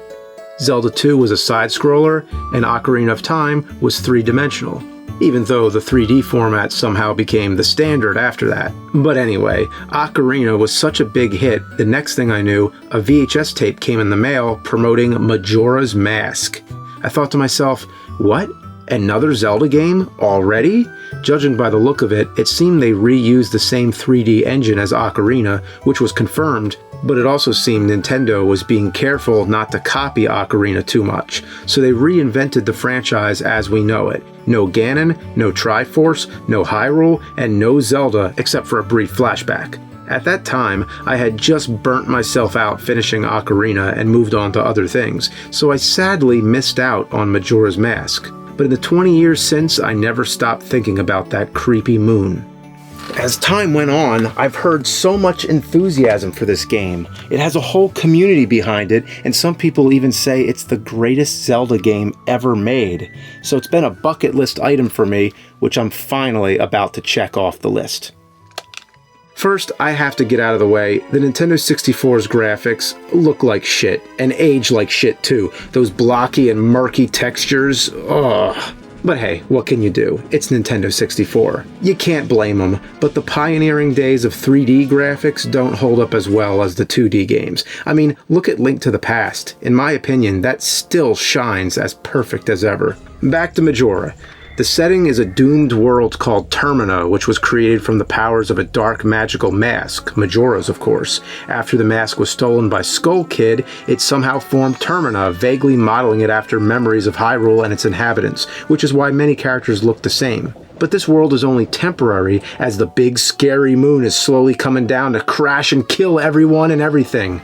I have to say, that moon is fucking awesome. It's cool just knowing it's always up there, staring down at you. There's only 3 days left to live. The people are all aware of the coming apocalypse, but there's nothing they can do about it, nor are they even trying to do anything. They just sit around and say, yep, we're all gonna die. Man, that's depressing. This is a depressing game. I like it. So Link has to save the world. The goal is more or less the same as any Zelda game. You have to complete a series of dungeons and do a bunch of random shit in between. A big part of this game is the learning of ocarina melodies and collection of masks, which all give you different unique capabilities. Most are optional, but the main required masks transform Link into different species like Deku, Goron, and Zora. When transformed, you can use those species' powers and skills, which is vital in progressing in certain parts of the game. When Link puts the masks on, apparently it's painful. Oh, jeez, he's screaming in agony! Man, I feel bad for making him do that. In short, it's your typical Zelda with some new game mechanics here and there. However, there is one major thing that sets it apart from the others. As I said before, they had to do something to make it stand out from Ocarina. Well, they figured, why not give it a time limit? Zelda with a time limit? How does that work? Well, as mentioned, the moon is going to destroy everything in 3 days, which roughly translates to 1 hour of playtime, unless you play the song of inverted time, which slows it down and gives you almost 3 hours. If you let the clock run out, what happens? Well, of course I had to find out.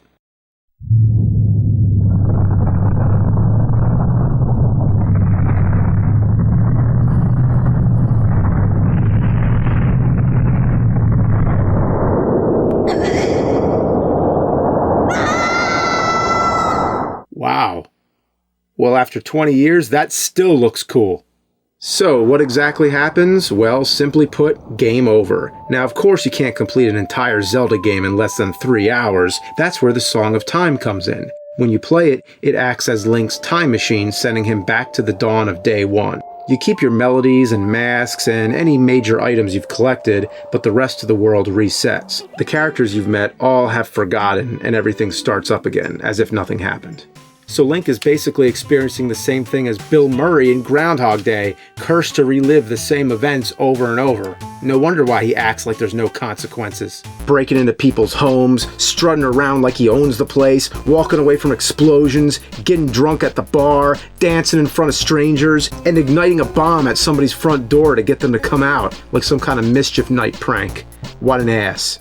So basically, any time before the third day ends, you have to play that song and go back in time. Otherwise, the moon will crash and you lose your progress. You just don't let it happen. Playing the song doesn't just send you back, it also saves the game. And it's the only way you can truly save. There is a quick save, which you can do by hitting owl statues, but that's only a temporary save that you can only load once.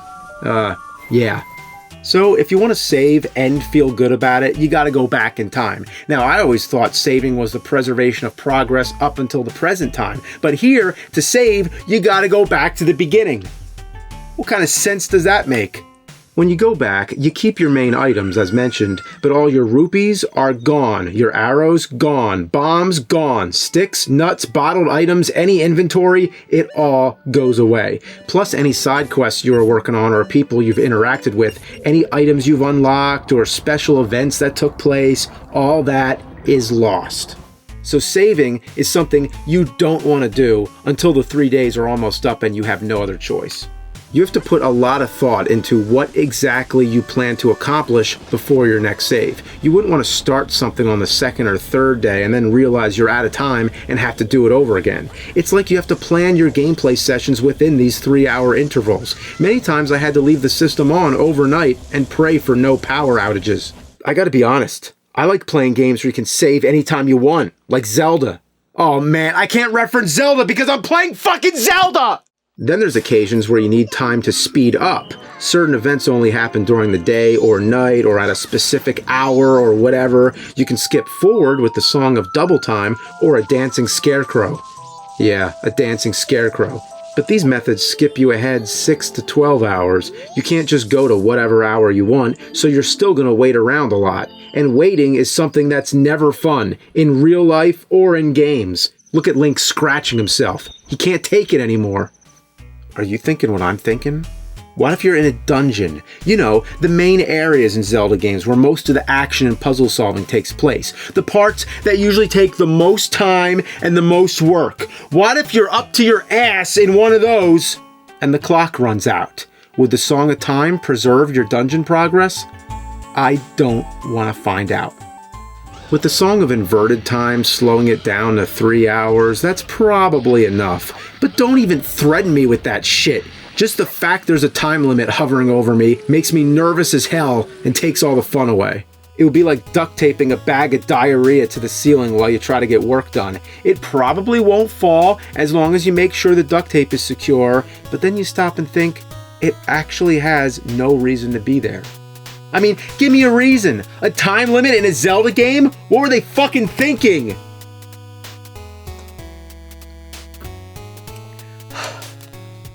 The clock is a story in itself. At first it appears to be like the upper half of a regular analog clock, especially since 12 is at the top center. But why is 6 on the right and left? Why is there both a sun and a moon going around in a circle?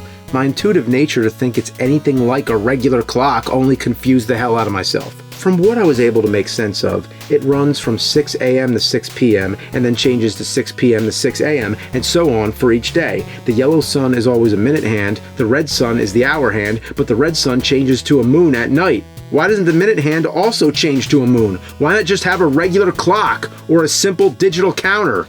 I mentioned every time you go back and save, you lose your rupees, unless first you deposit them in the bank. Now, let me tell you about the bank because this is a whole shit show. First of all, what's up with the bank teller? What's she doing? Yeah, that's great. Have you ever gone to the bank and the teller is thrashing their arms up and down? If that has ever happened, I'd like to know. It's amusing the first time you see it, maybe the 10th, but by the 100th time, you have to go through the same dialogue every time. An actual ATM is quicker. And then you have to enter the amount you want to deposit. Of course you want to deposit all, but there's no option for all. You have to enter the exact amount you have. And if it's a lot, she gives you interest, immediately handing over 5 rupees. Now I have to go through that all over again just to deposit 5 rupees? Can't you just add it to my balance? Then, after you save, you have to withdraw your rupees, which means going back to the bank and going through all the dialogue again. And after you withdraw, you pay a service charge of 4 rupees. Then what was the point of the 5 rupees you gave me earlier? And there's no withdraw all option either. Again, you have to enter the exact amount. One time I only took out a partial amount, then decided I wanted more, and the dialogue started up again. Excuse me, but let me take a look at you. Ah, yes, Link. You have to recognize me again? I was just here. I didn't even go anywhere. I've been standing right in front of your fucking face. You know how fast this could work? Like this. Deposit, withdraw, all, or enter amount. What's so hard about that? Or even better, just keep your rupees, like every other Zelda game. You might be thinking, this is just a minor thing, just a small part in the game. But no, this is a huge, major part because every single time you save, you have to repeat the whole deposit withdrawal routine. And it doesn't end there. You also have to restock your arrows, bombs, bottled items, everything. So good luck farming for all that shit every single time. It's the only game I know where saving could take 20 minutes. Well, gee, the time limit, the saving that sends you back, the weird clock, the banking system, that's probably all the bad things, right? I'm gonna move ahead now and just assume the rest of the game is totally perfect. But I've been wrong before. Let's look on the bright side, which in this case is the dark side, the visual design. It's bizarre, twisted, and downright unsettling. I love it. Dude, it's like a combination of Never-Ending Story and Nightmare Before Christmas. This game's got some weird shit. There's the happy mask salesman who speaks in jarring jump cuts and then without any warning strangles Link. for a bit too long. Then there's a certain song that summons a creepy Link statue. Oh, now that's some freaky deaky shit. Then there's beings known as them or they that come out at night. There's the professor with the goat-like head. Yeah, this guy's one of my favorites. There's Guru who plays the organ grinder. Faster and faster and faster. He keeps getting more and more tense. His anxious mood rubs off on you. Then there's mummies that stare into your soul. Oh, dude. Get it off! Get it off! But perhaps the creepiest part is when you go into this house and out of the cabinet comes this thing. Then this little girl stands in front of him who turns out to be his daughter. She knows her dad turned into some monster, but she still loves him. And that's some sad shit. You play the song of healing, he reverts back to his regular self, and they hug it out. Oh man. I gotta lighten the mood. The game has its share of funny moments, like the arguing skulls, the skeleton hand that comes out of the toilet asking for toilet paper, I guess, the shopkeeper who keeps itching himself. I don't know what the point of most of this is, and it's not all that funny. You just gotta make it funny. Like these loving seahorses that give you a heart. I don't know why that makes me laugh, but it does. When you swim, I can't help but think that sounds like a cat puking. Or, more specifically, the pre-puke hacking phase when the vomit's being pumped through. Okay, you get it. The puzzle solving is on par for what you'd expect with a Zelda game. It's all about the brain teasers. You have to melt ice on the ceiling to cause a waterfall, to tilt a seesaw, to raise yourself to the next one. There's rooms you have to flip upside down and back again to drop blocks into certain areas to activate certain buttons and shit. It's madness, but that's Zelda. There's also some really cool boss battles, like this guy here. Definitely feeling the Tim Burton vibe. So there, I said some good things about the game, but that's all anybody ever talks about is the good things. The bad things, well, that's my job. For me, the majority of it has been consistently frustrating. It has its share of bad camera angles, difficult jumps, and occasional glitches. Many of the boss battles are repetitive and grueling, like this one where you have to kill all the eyeballs. Do you think there's enough eyeballs? Dialogue can be a chore. Sometimes if there's more than one character close together, it's hard to speak to the right one. Like here, it's the kid I want to talk to, but this asshole keeps getting in my way. When buying large quantities of items, you have to buy them one at a time. If you screw up a quest, it can be insanely punishing, making you have to go back to the first day to start again. Like I said, many of these quests operate on a 3-day schedule where you have to be in all the right places at the right time. I went to a farm, had to do a target practice session, wait for a specific night, defend a barn from a bunch of alien ghosts, then defend a shipment of milk from bandits. But I lost, and just because of that, I had to redo all the above, the whole 3-day cycle, all over again. It's easy to get disoriented. For one example, I just met the skeleton dude, and now I'm supposed to chase him. A cutscene plays, and afterwards, oh shit, I'm facing in the wrong direction. I reorient myself and go after him, but now, just because I delayed for one short moment, I'm never able to catch up with him. It's over. Rather than giving you a quick second chance, you have to leave the area and come back. Why?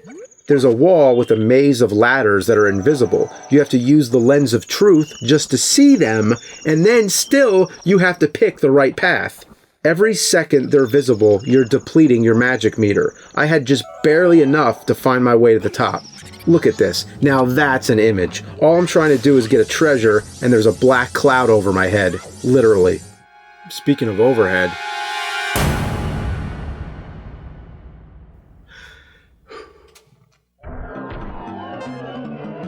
There's a couple times when you have to win a race. The first time you're in your Goron body rolling with other Gorons. At first it seems like a cool minigame, but the problem is you have to come in first place. Not second, not third, first. They leave you no room for error. If you bump into anything just once, you won't make it. You have to practice it over and over until you memorize every inch of that entire course. The other race is on horseback, but it's the same thing. You need a perfect run. And worse, this time every try costs you 10 rupees. Considering this is a mini-game, and that racing is not the main skill in Majora's Mask or any Zelda game, you'd think they could be a little more forgiving. Even in Mario Kart, you don't have to be in first place to move on. The controls suck due to the clunkiness of the Nintendo 64 joystick.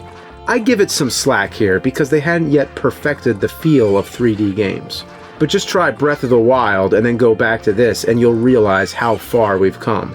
Not just controlling Link, but when you're on the menu screen, it's a little awkward moving around. Plus the warp screen, you'd think you can just push up to go up, but nothing works the way it should. For these screens, it would have been nice to have the option of using the D-pad. Aiming your weapons is never easy. I'm trying to hookshot onto the turtle's back. I've aimed for the shell, I've aimed for the tree, I've tried it from every angle I could think of, but it only works whenever it feels like it.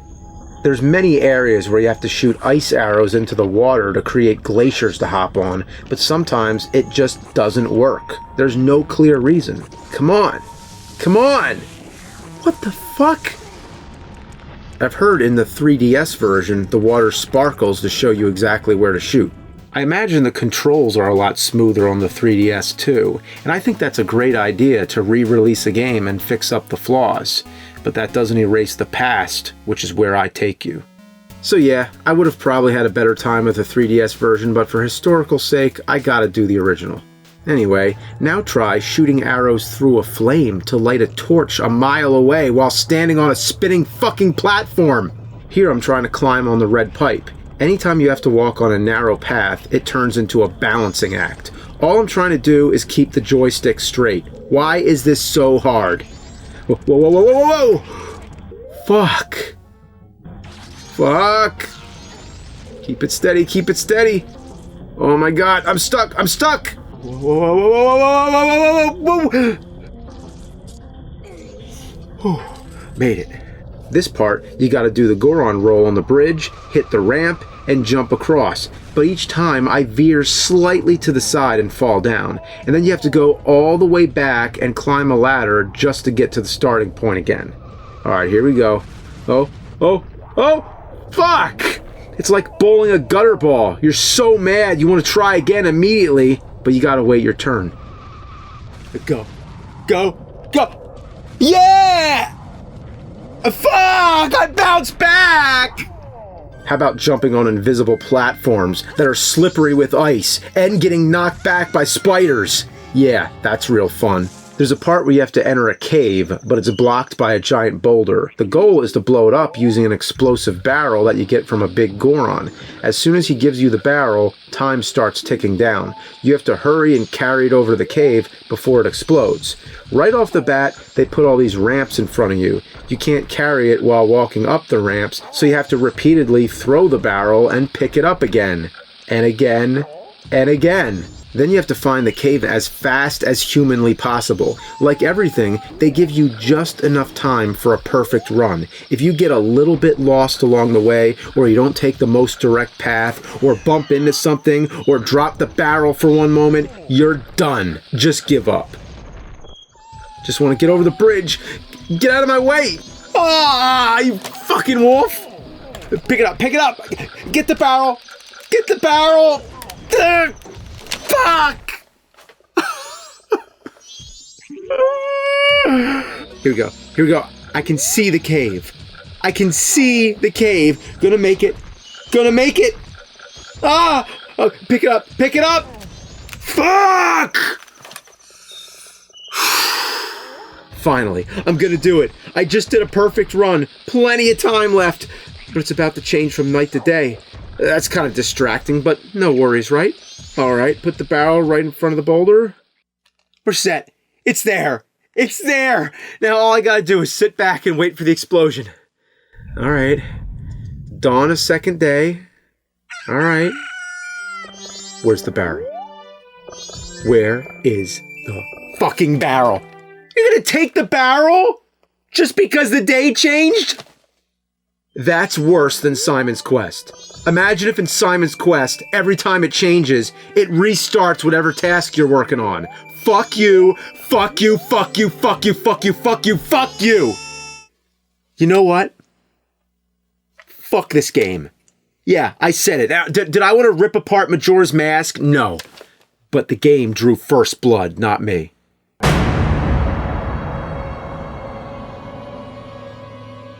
The Great Bay Temple is the stuff of which nightmares are born. The stuff of legendary video game trauma. All I gotta say is, the Whirlpool Room. Oh, fuck me. The Whirlpool Room. It's a huge underwater room which is like the main hub of the entire dungeon, full of tunnels that lead every which way. Not even the map can make sense because you're never sure which level you're on. This is before 3D maps were common, like in Breath of the Wild. But besides being confusing, you can hardly control where you're going. The water pushes you all around, forcing you to swim in circles. Even if you know which tunnel you're trying to go in, the current will pull you away. You have to get tricky and hug the wall a certain way, and just as you're about to pass by the tunnel, you quickly turn into it. But if you screw up and get sucked into the wrong tunnel, it could shit you out in some other part of the dungeon you don't want to be in. And next thing, you're retracing your steps to get back to where you were. But you can't waste all that time when time is not on your side. That moon is gonna crash. The first day, I'm feeling fine. Second day, I'm starting to worry a little. The third day, I'm playing like my life depends on it. If time runs out, everything I did might go to waste. Hours of blood, sweat, and tears. Well, maybe not blood, but here I am, just doing my best. Ugh, that sound, the toll of the bullshit bell. I'm done for. The thing is, I'm almost there. Push the switch, get on the water spout, go in the final door, and I've made it to the boss. But that timer doesn't care.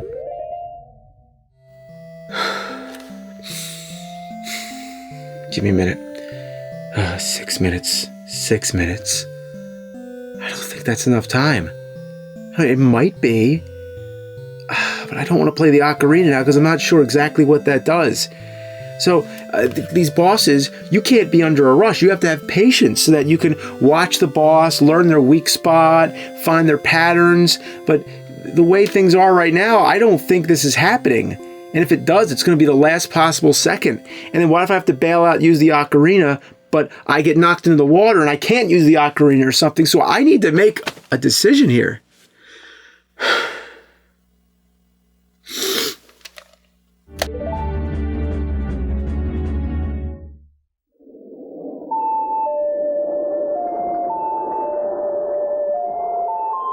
Please don't make me do the dungeon over. Please. Please.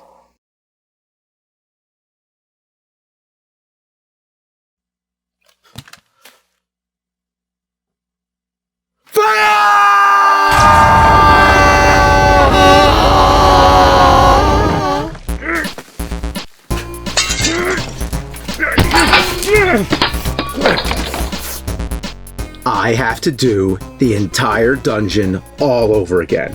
I still have the compass and the map, whoopity fucking do, but I have to get all the keys again, reactivate all the water valves, and it's basically like starting over.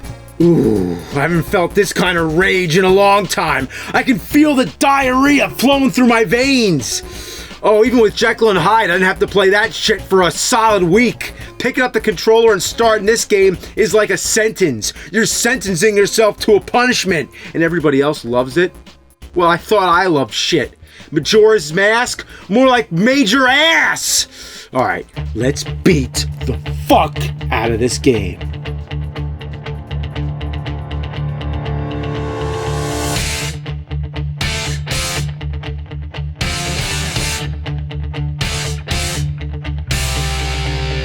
It's that special kind of feeling, the kind where nothing else matters. When you're punching the couch and playing standing up, it's gotten real.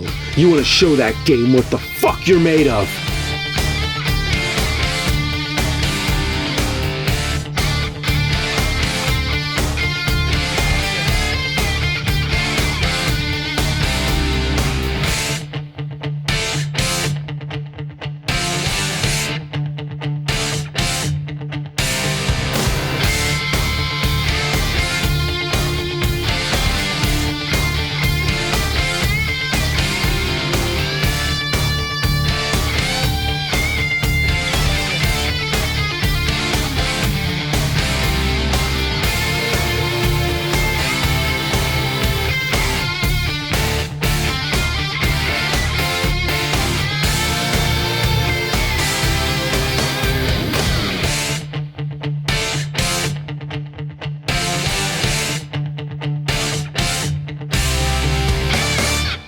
I did it! I beat the dungeon.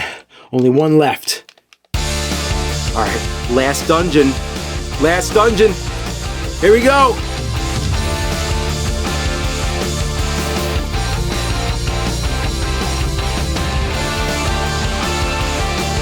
Yeah, take that, you fuck! Yeah! I did it! I beat the boss.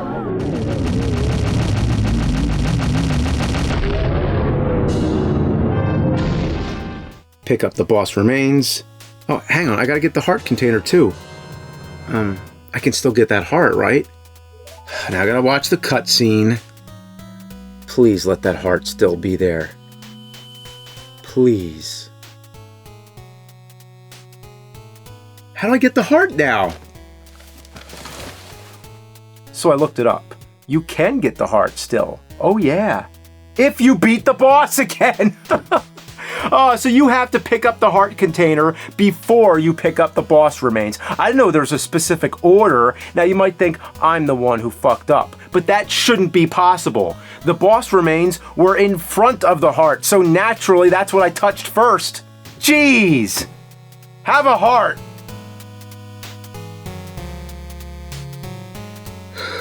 Am I done yet? Well, almost. There's a ton of quests left, mostly optional.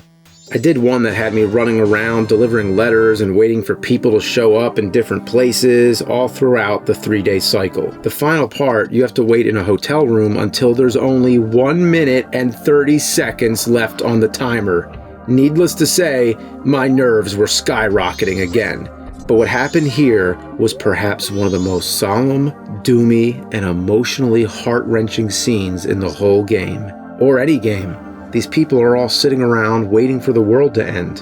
What can you say about that? They're only characters in a game, but I can't help but wonder what could be going through their minds. You're forced to stand there and wait with them until that counter goes down while the music just swells over you. Then the person you're waiting for enters the room and 2 long-lost lovers reunite and get married with Link as the witness.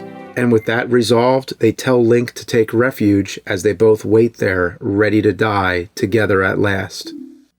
Wow. Goosebumps, man. I got 'em. All the R.L. Stine books.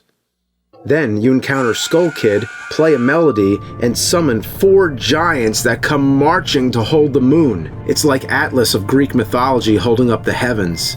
And with that music playing over it, it's a truly epic scene.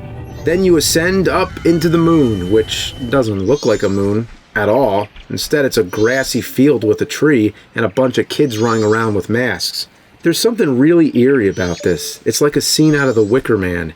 I mean the original, not the Nick Cage one. So there's still a lot to do here, but at this point, I'm taking the quickest possible route.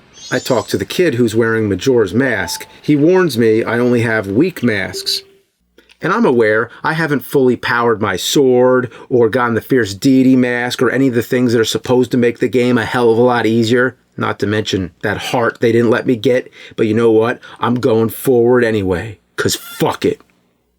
The final battle begins. Majora's mask floats all around, shooting lasers and spinning like a buzzsaw. I defend with my shield, carefully time my sword hits, and deflect the lasers back. It's a long process, but I beat him. Now what? The second form, Majora takes on a humanoid shape, dancing around like an idiot. The fuck? Okay. This time I play more offensive, going in close and slashing away until he's done. Oh shit!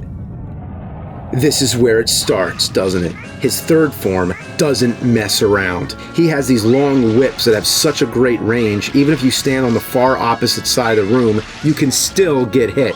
And once he hits you, he doesn't stop. Oh, come on, let me get up! Come on, you fucking piece of dog dick. I carefully aim my light arrows to stun him, then run across the room, and I just barely have enough time to get some sword swipes in. Rinse and repeat. And just a reminder, I do not have the recommended sword, all the masks, or all the heart containers. So, if all along you've been saying I suck at this game, well then suck on this shit!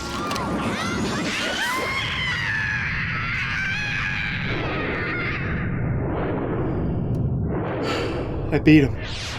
It's finally over! In true Zelda fashion, you get a big ending scene where all the characters you've met come together with peace and harmony.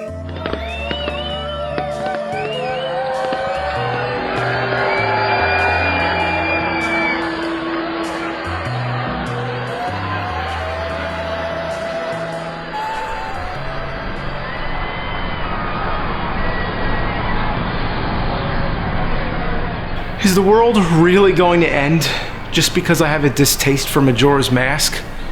I do like certain things about it. I like its style and mood. There's something profound and fascinating about the world of Termina, the interesting characters it's populated with, and their multiple storylines and personal tribulations. Does it all exist as a dream within Hyrule? Is Hyrule Termina's heaven? Some even believe Link is supposed to be dead. There's so many different ways to interpret it, like religions of the world. This game is truly a work of art. I love the concept, I love the lore, I love the creepy visuals that provoke an innocent childhood sense of worry, I love the rich storylines, and all the above. But the part I don't like very much is the game part, and that's the part that seems to get discussed the least. I mean, it's not a movie, it's not a comic book, it's a game. One that has grated at my nerves, not just while playing it, but also during the intervals in between when I was not playing and feeling extreme anxiety, feverishly anticipating when I will get my hands on it next to conquer this thing and get it off my daily chores. You saw all the trouble I had with it. That's not my idea of fun, and I don't want it in my life. Call it a love-hate thing. So, Nerd, signing out.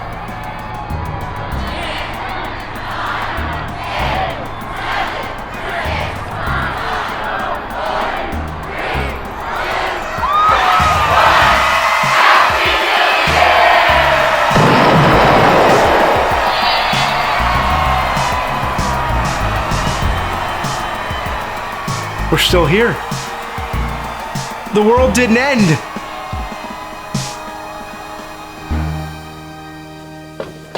All right, time for the unmasking. No.